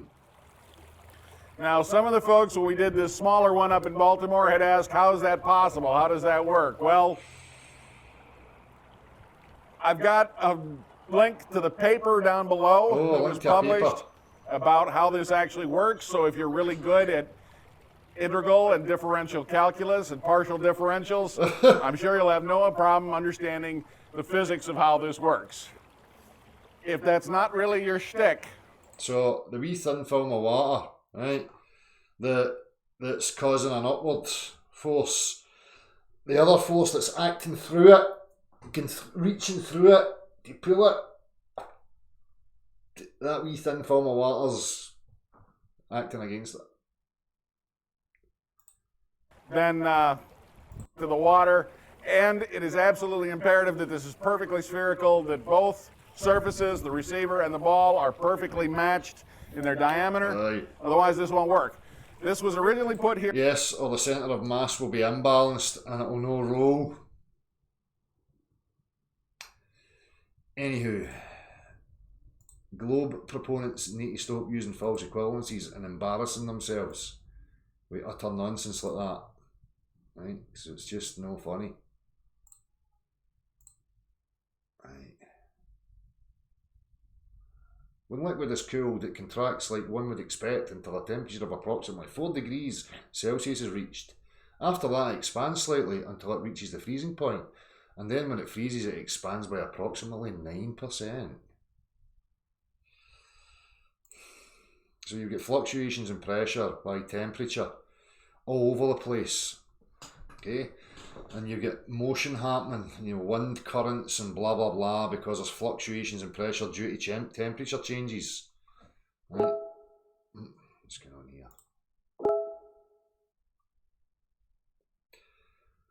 Well, the prior examples of a gas pressure being created and maintained without physical containment, I swear to God, they've started linking me this. Let me see what this is about. Have you ever looked out your plane window and wondered what the hell those little curly bits at the end of the wing were for?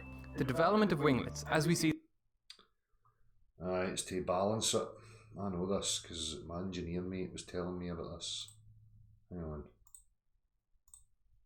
them today, started during the 1973 oil So you asked them, hold on, about gas pressure or something. crisis. The Arab states put an oil embargo on the United States for providing aid to Israel in the World War. This caused forcing engineers to get creative to reduce fuel consumption. Enter Richard T. Whitcomb. And that was the crux of the geometries again, because they use this for everything, the vertical, the horizontal, plumb, and the level. Richard T. Whitcomb. I could probably do an entire video on this guy's contribution to aviation, but let's focus on his work with winglets for now. Part of his inspiration came from birds that curl their wing feathers up while gliding to achieve more lift. So he got to work testing this theory and found that it worked exactly as he expected. Let's take a look at the science. As you probably know from watching my previous videos, planes fly by developing high pressure air under their wings and low pressure air above. Fluids will always flow from high pressure regions to low pressure regions, and this can cause... Really? Really? You want to start telling some of these morons that think we exist in a medium that's a vacuum then? Because they think it's different. That's all true. But my God force turns it in its head, and it's contrary to every aspect of our understanding of the mechanics of our reality that we apply. Aye. cause some problems at the tips of the wing. high pressure air from below will bleed into the low pressure air above, creating mini tornadoes off the tips of the wing. This is called induced drag, and it decreases the lift of the wing and increases the fuel consumption of the plane. Winglets reduce this airflow by reducing the pressure gradient at the tips of the wings, thus making the vortices much smaller. Their ultimate goal is to create a lift distribution across the wing in the shape of an ellipse. This minimizes the amount of air that wants to flow over the tips of the wing while maintaining maximum lift. Let's compare some wing shapes and their lift distributions to see how... Right, so let me just stop that to see what the point was there. So Celtic 67 asks them for a practical example of a gas pressure being created and maintained without physical containment. That's what they're sending them. A physical interaction within the medium that already is the pressure. It's just nonsensical crap, you know. See, you know, the majority of people here already know that, you know. I feel the need to go over some of these things because there may be new people who are being confused by the sophistry out there, no understanding exactly what's going on. The open reading here, this is from what, Khan Academy. What does pressure mean? If you try to hammer a bowling pin into a wall, nothing would probably happen except for people deciding to no longer lend you the bowling pins. However, if you hammer with the same force on a nail, the nail would be a lot more likely to penetrate the wall. This shows that sometimes just knowing the magnitude of the force isn't enough. You also have to know how that force is distributed in the surface of impact. For the nail, all the force between the wall and the nail was concentrated into the very small area on the sharp tip of the nail. However, for the bowling pin, the area touching the wall was much larger and therefore the force was much less concentrated, because there's more surface.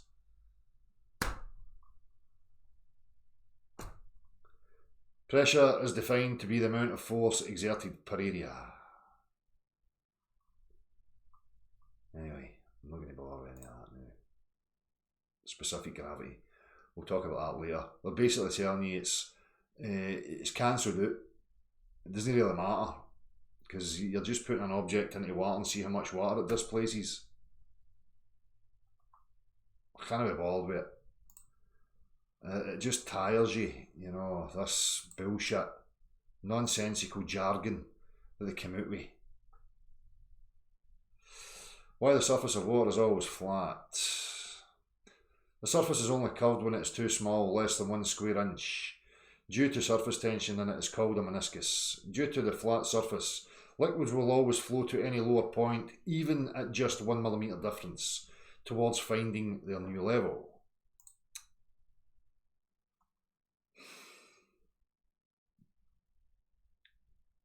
So on this Quora, whatever it is, Quora, whatever, I don't know. The question was asked, why is the surface of water always flat and horizontal? Somebody's getting an answer. You know it's not. Have a careful look at water in a half full glass. See how the water curves up the glass at the edges within a set parameter of 1 inch. I don't get it in anything else. My cup of tea is now clinging up the was of the cup and I'm still using containers.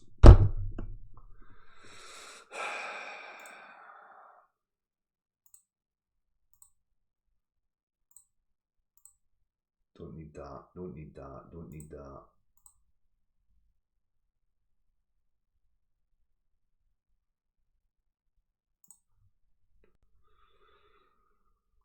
Right.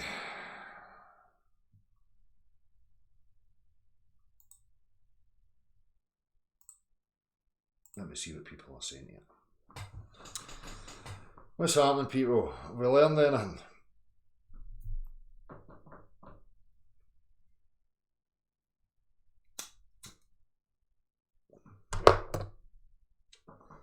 What's the matter with Brandon Esteban? He's having a wee tantrum there. What's the matter with him? Is he crying?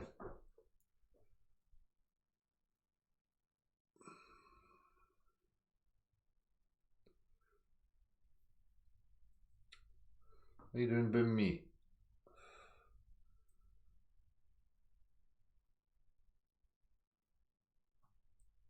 Good, best vids ever. Glad to hear that.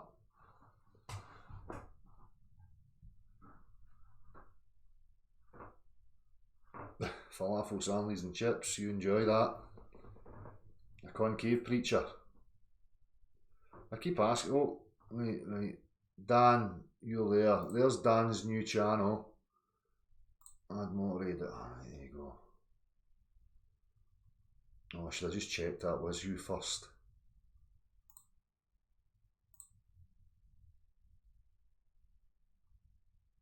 Aye, that's him. So Dan, Crazy Polish Man 2 there. Channel was whipped. Cheers Celtic 67.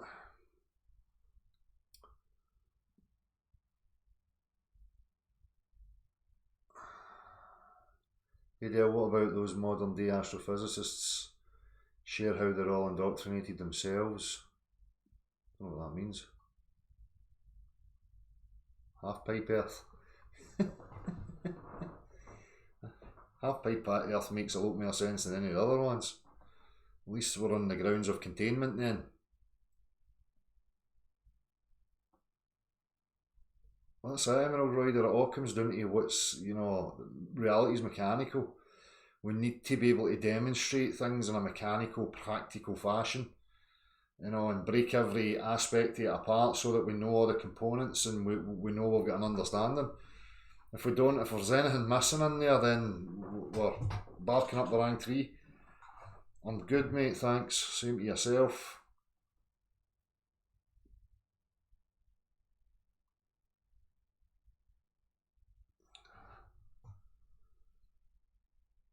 Super helium liquid cannot be contained.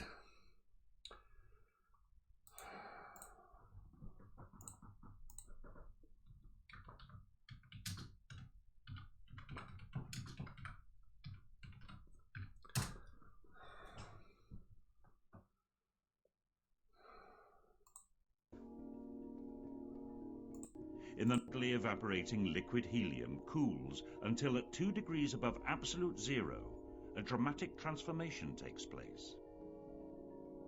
Looks as if it's in a container to me. Suddenly, you see that the bubbling stops and that the surface of the liquid helium is completely still. The temperature is actually being lowered even further now, but nothing particularly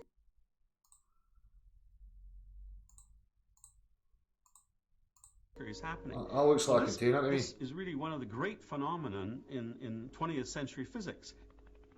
But this is all containers, I mean. Helium had turned into a superfluid which displays some really odd properties. Here I have a beaker with an unglazed ceramic bottom of ultrafine porosity.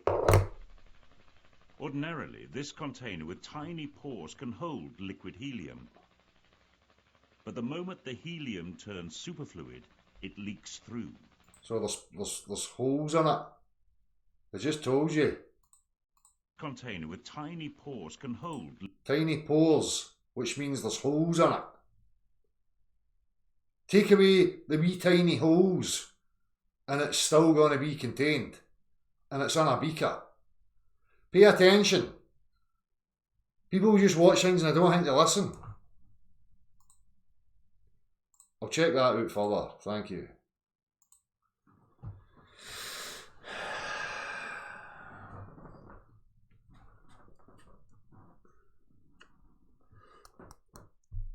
I don't know, people just don't listen when they watch stuff. I mean, the guy's telling them.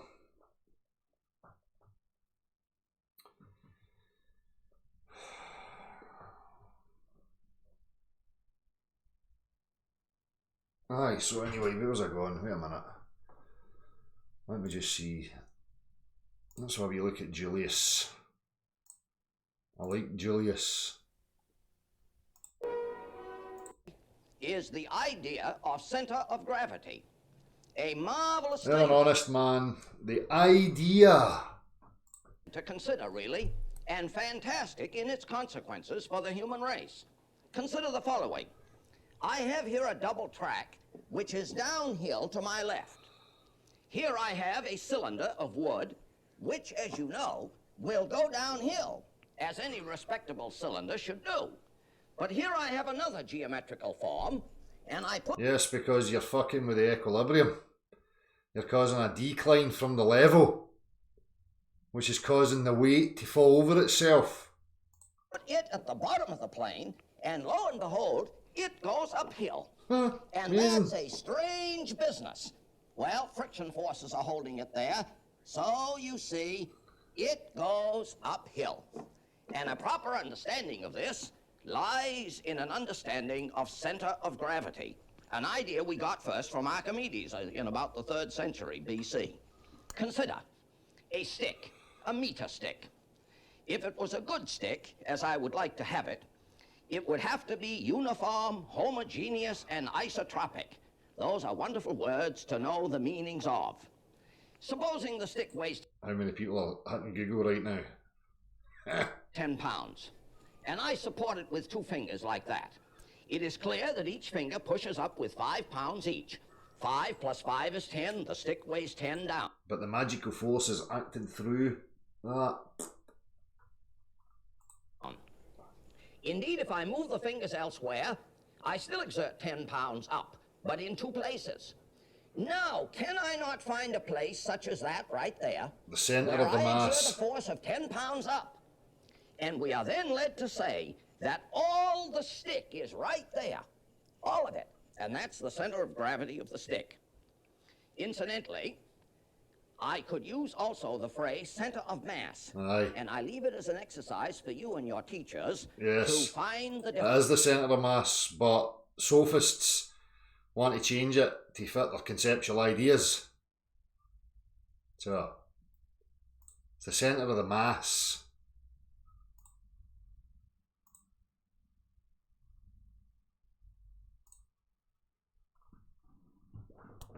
Julius Sumnermiller's great. You know, the guy gets through practicality.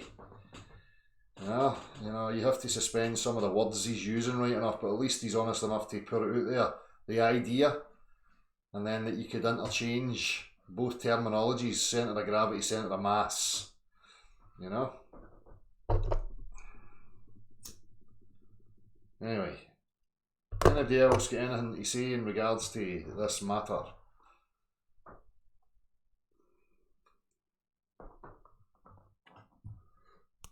Candidate with a ring. You'd maybe have to stand it on the side and find the equilibrium point and get it to balance there. And you would still find a central equilibrium point, centre of mass. As I was pointing out to him with the donut thing, Julius Sumnermiller points it out. You take away that part, there's nothing there. There's fucking nothing there. Oh, it's still the centre of mass. It's no mass there though, I know, but stuff, reasons.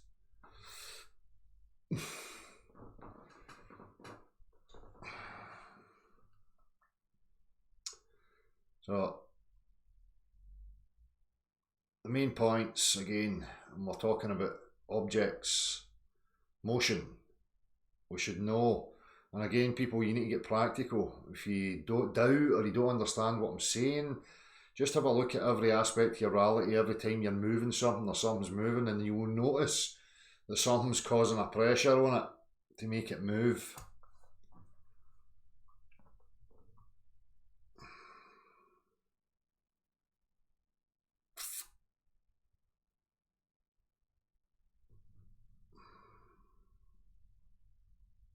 It just appears out of nothing exactly.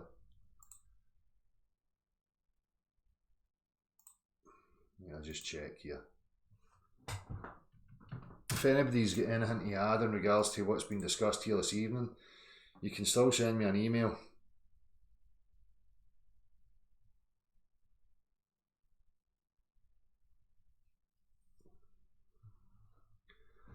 So send me an email if it's in regards to anything that's been discussed this evening. For anything else, that's for the Saturday night, and you can come on and talk about whatever you want.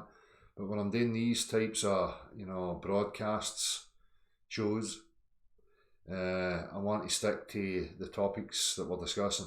So now when you're hearing people talking about acceleration, forces causing motion, and they're talking about downward forces and all this stuff, and downward acceleration and all that, there's no such thing as something pulling something. Something's in equilibrium, and that cause a depression at one point here, knocking it out its equilibrium, it's going to fall into that place. But that's not what globers are describing. Talking about space-time and all this stuff. Something that's not a fabric, it's not a thing, it's not a substance, it's just a concept. We know it with water. And it will just keep filling the void. As I say, anything away from the level, a slight deviation, and it will flow into it until it fills up and it finds the equilibrium again. The equilibrium is an equal horizontal plane.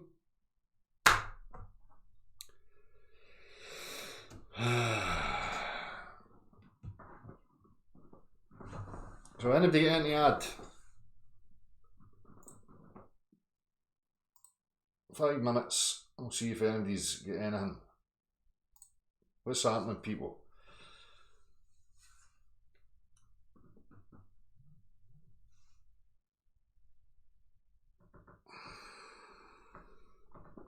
What happened there? Where did that come in? Oh, I've got wee messages here. Oh, Mr. Cheswick, I see you've sunk something in there. How do I not get notified of these? Thanks for bringing up the Google censorship issue. Last night, I feel it's going to be hugely important in the future when certain events happen and no one can find anything other than 20 pages of mainstream bullshit and then it stops dead. Or for new people coming into FE, all they're going to get to research is 20 pages of pre-selected shite. Exactly, Mr. Cheswick. I appreciate you highlighting that. Siddy El Capchi as well. Yes, I'm back, mate. Kieran Franny. I think it precludes us from the argument because we don't buy into their abstract ideas. It does, you know, this is the point.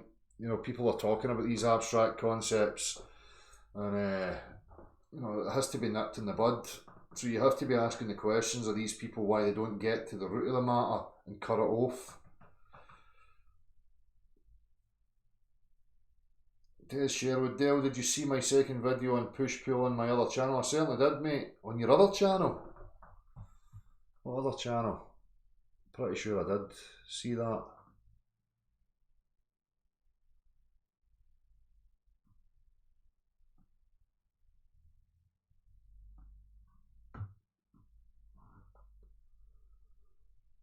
No, because it's all connected, Emerald Rider, you see, and it's right at the very centre, although there's nothing there.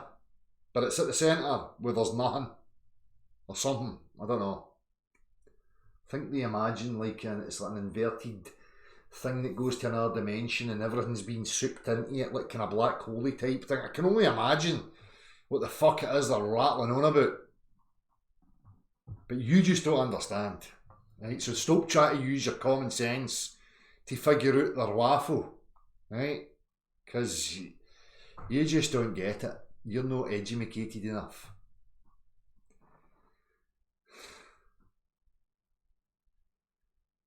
Music and things, can you stick a wee link to it, Des?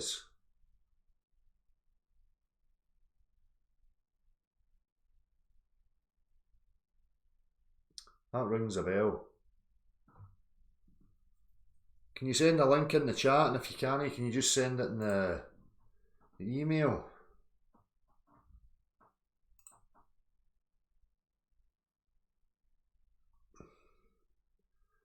What's this, Alan Atkinson? Don't know if you fancied this latest delusional offering, Dale. Did Nick Phuket Word know? Welcome to my scientifically informed insider look at mental health topics. If you find this video... Oh, let's have a wee laugh at this, fuck it. Let's have a wee laugh at this. I'll give it 5 minutes, see what he's waffling on about. Video to be interesting or helpful, please like it and subscribe to my channel. Hello, this is Dr. Grande. Today I have a few different questions about the Flat Earth movement.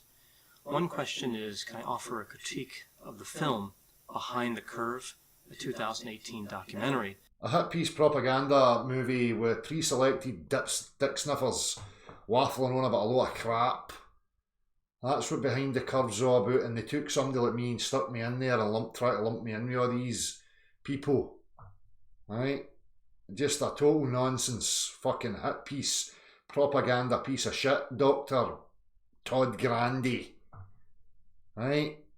Stop taking wee cherry-picked bits of whatever you want and then trying to generalise across the full board and lump everybody under that banner, right? What kind of fucking psychologist or whatever you are you, right? You're not a very clever one.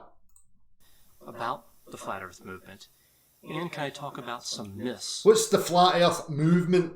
Define what you're talking about. Loaded terms.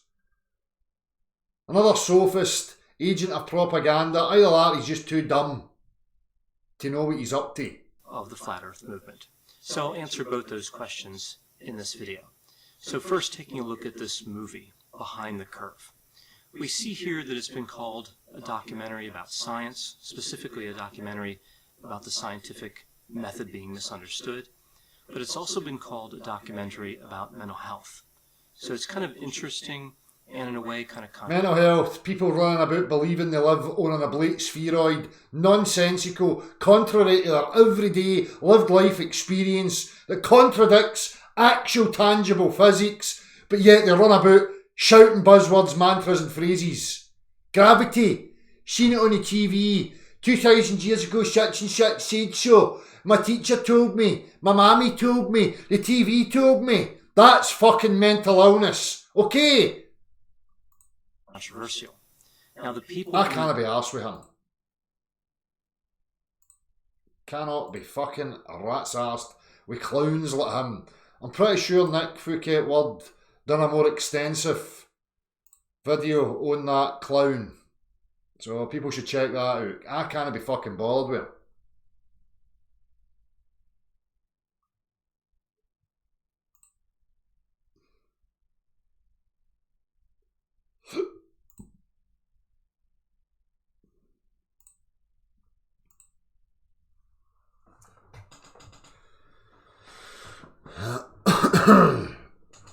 They all talk about mental illness and this, that and the other.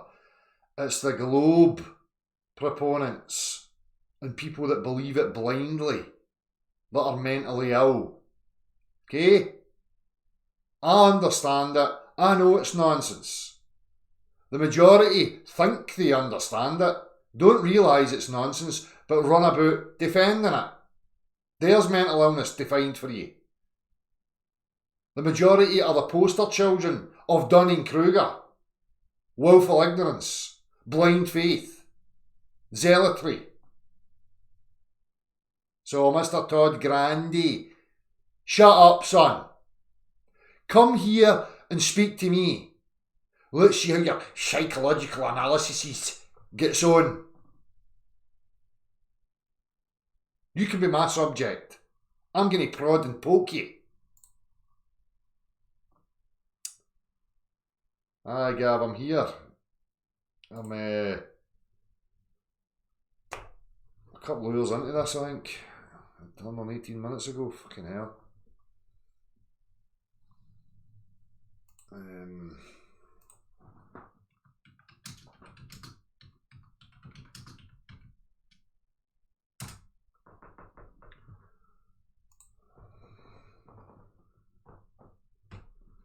Aye, pretty sure Nick done a number on him. I don't know, Chris F.E. Jackson's, you know, I think that's true with, you know, quite a lot of cases, but these people, you know, it doesn't matter how many times it's pointed out to them and highlighted to them, they continually rattle on about the same crap. So I start to think that they do know what they're saying. They know exactly what they're partaking in.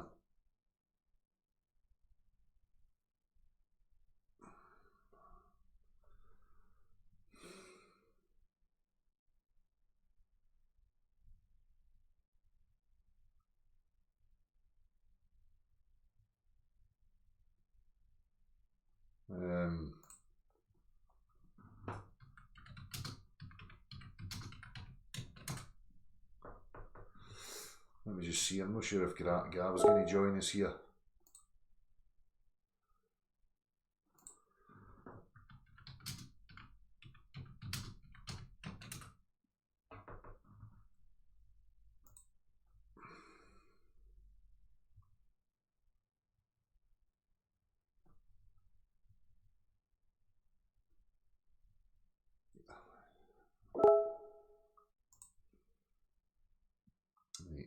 Gav's going to come in.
Gatekeeping is obvious. Who's trying to get a hold of me here? Dale, can we all donate money to your experiment build blocks of a large body of water? Well, I keep saying, if people are up for, making these things achievable, then give me a shout. I'll just put the idea out there. Certainly, Vigo.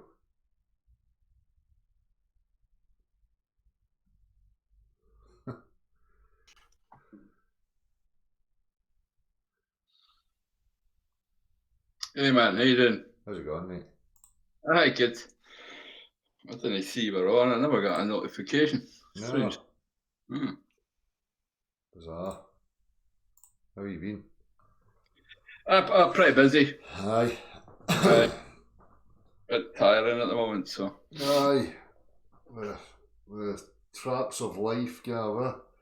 Oh, I live life just prevents you from doing the things you want to do, innit? Or, Exactly. no, well, usually prevents you from doing the things you want to do. The pressures. But, the pressures. That's what I've been on talking about. I was on highlighting again, just to get you up to speed with what I've been doing this evening. Listening to people talking about motion and forces that cause motion or acceleration and blah blah blah. So what I was just highlighting was that all the mechanical principles and direct reality, the aspects of pressure, motion, is created by something pressing on something else. So highlighting that, we get to these levels of discussion again where all that practicality gets pushed out the window, and we're now talking about, forces and, motion being created by pulley stuffs and, and there's no such fucking thing. There's no, mechanical reference for pulling. It's just a description of an object coming closer to another object. It's no a mechanical interaction of two substances. Do you know what I mean? So, no, absolutely. That's the problem, that most people have just, attached themselves to mathematical physics concepts, right? Yeah.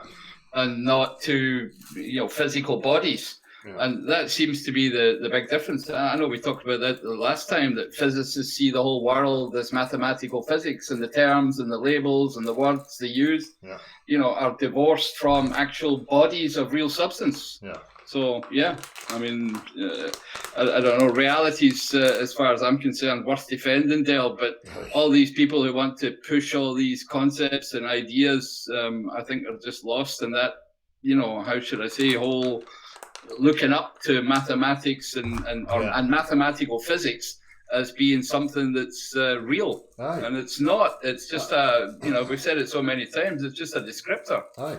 And you can't possibly have, anything that's not pushing on something else. You need bodies to actually do the pushing.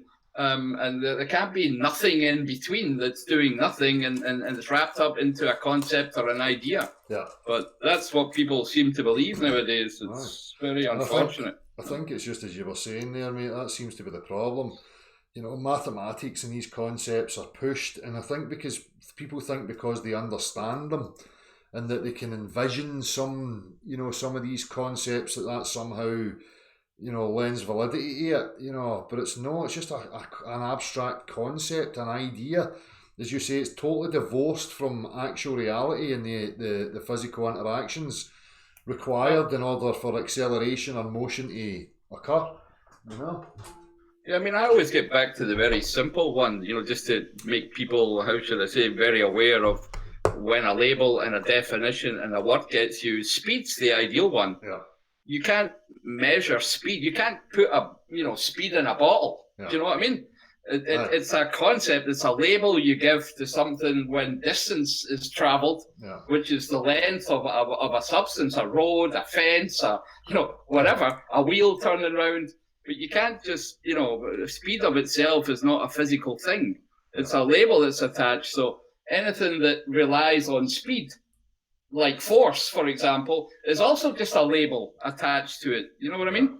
Yeah. So, but people seem to get involved and think that these things are real. And I think that's one of the things that mathematical physics has managed to push into the psyche of at least all the people that have studied it. They believe it. Yeah. And then even the general public is massaged into believing that these things are real with all the imagery and stuff we get. Yeah. So, well, that's it. The guy on that was trying to kind of defend and try to define. And that's the bit that they just don't seem to grasp. Understand their conceptual notions, but what they're missing is a mechanical reference of practicality that's divorced from what we've described. You need some substance interacting or pressing on some other substance in order for motion to be created, but they just you can't grasp it. It's a blockage. Then pools start to talk about warping and bending of space times, and you're like, come on, to fuck. It's not a thing again. It's just an abstract theory concept. Just as you're saying, speed. It's not the mechanics. It's not the intrinsic interactions of substance that they're missing in these notions. But. Well, that's the thing. People seem to think that the qualities of things can be in ideas and concepts, Dale, and they can't be. They have to be in real bodies. It's only a body that has a real quality of something, whether it's hard, soft, can be hit up, has a shape, has a form, has a weight, all these things are only applicable to bodies and not to ideas and concepts of imagined things. And just because you can put a label on it and tout it doesn't mean it's real. Exactly. But I understand the frustration, and I don't know what this guy was saying, but if he's caught up in that same old world of just believing what academia have told him, then he probably has no common sense left. Yeah. Nice. I think the important thing is just to reiterate to people is when we're talking between each other, we have to have practical reference. Because if we don't have practical reference, what are we talking about? We're talking about fairy dust and leprechauns. It's useless. Again, try to point at people, I don't need a language. I need something that, attached to real worldly facts, which is substance, objects, demonstration. That's what's required. No, the spoken word. Spoken word just confuses people, Yep. Oh, absolutely spot on.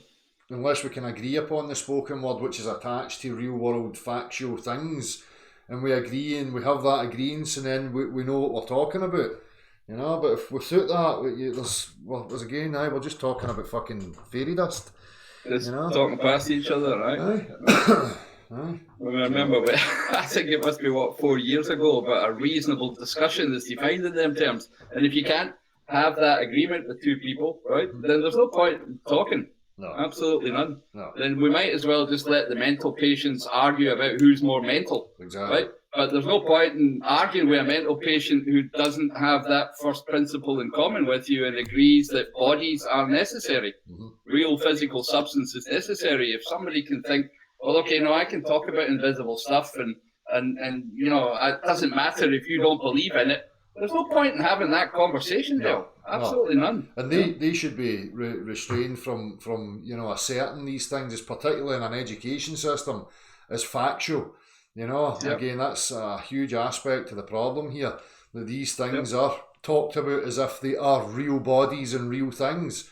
There's no intellectual honesty. I was just highlighting a wee bit of Julius Sumner Miller, an older generation, and he's interchanging, and he actually makes the point, this idea of centre of gravity and then he makes the statement. You know, you can interchange that with centre of mass.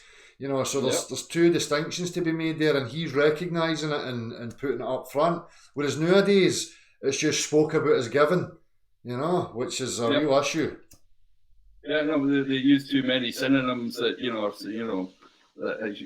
they get confused and not properly defined to begin with. A perfect example of the guy that was on before, you know, we're talking about push-pull, you know, and push-pull, you know, require the same, you know, aspects of the motion, but they just describe something coming closer or something going further away, two objects, and then he was interchanging that with attraction and repulsion. I'm like, it's just the same thing, using a different set of, different words, but you're still not giving me any mechanical properties of body and interaction. That's the thing. The one they usually bring up then is magnetism. Well, we've talked about magnetism as well. That's the one they'll bring in and say, look, that's pulling.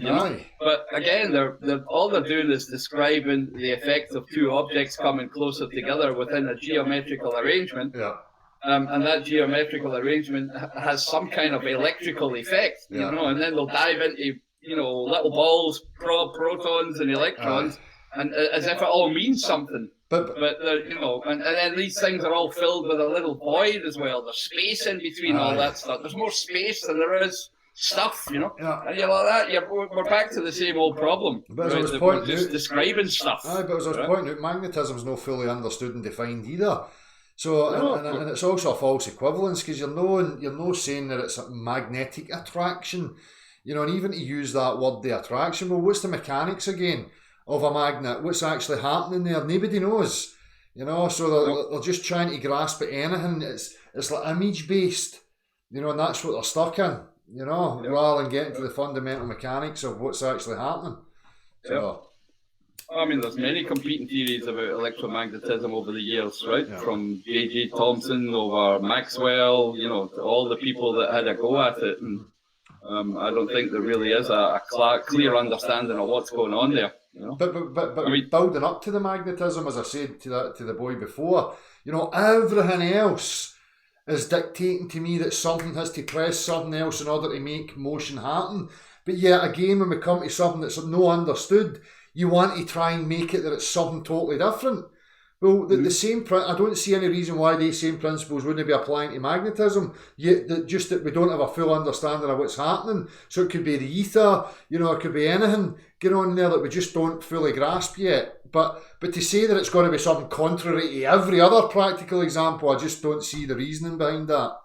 You know? No, that's a leap of faith, really, in a new theory, rather than looking at the practical world and deducing things from it. Yeah. You know, that's a general induction that people are still to be disproven as far as they're concerned. But they'll take it to be true as long as nobody can disprove it. You know, and then they'll flip the burden of proof and say, well, you know, what explanation have you got? You know. So, but just because they've got an explanation doesn't make it the actual mechanics of it. So. No. And their explanation's nonsensical. Because to describe like a pool, like, how do you get something closer towards you without something pushing it? I mean, it just doesn't. Yeah, you can't. No. You know, it's like, how do I get you to come towards me? Like, ooh, some woo woo, fucking. It's not going to happen anytime soon. No, no, Dale, just a sec. No worries. Just a sec.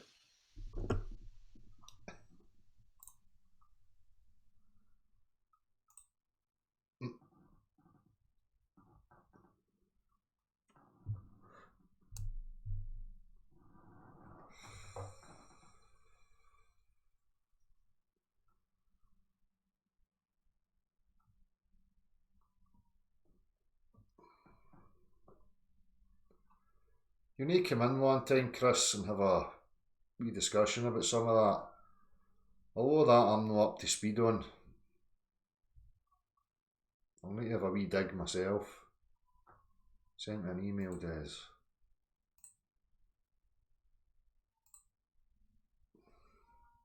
This video?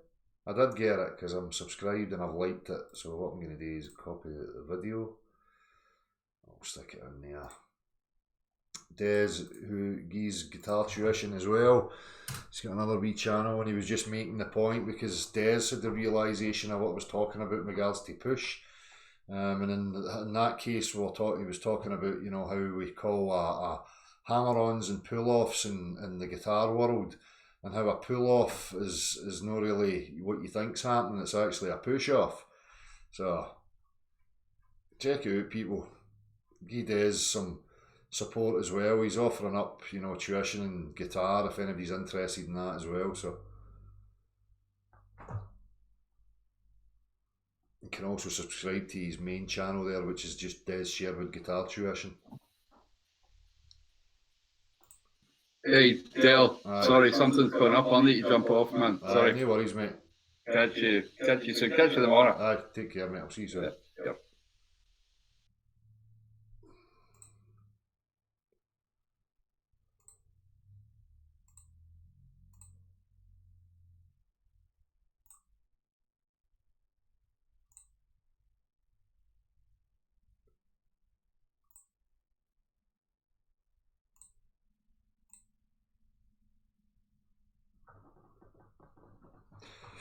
Right, people, I think that's about it. So, points have been made.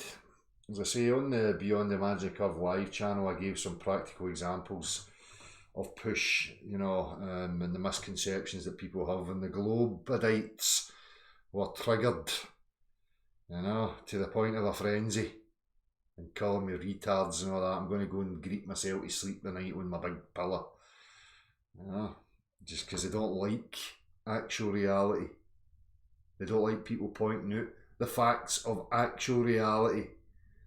So, thank you as always, mods and everybody that's involved this evening, people watching. Take care of yourselves, people. I will see you again at the weekend.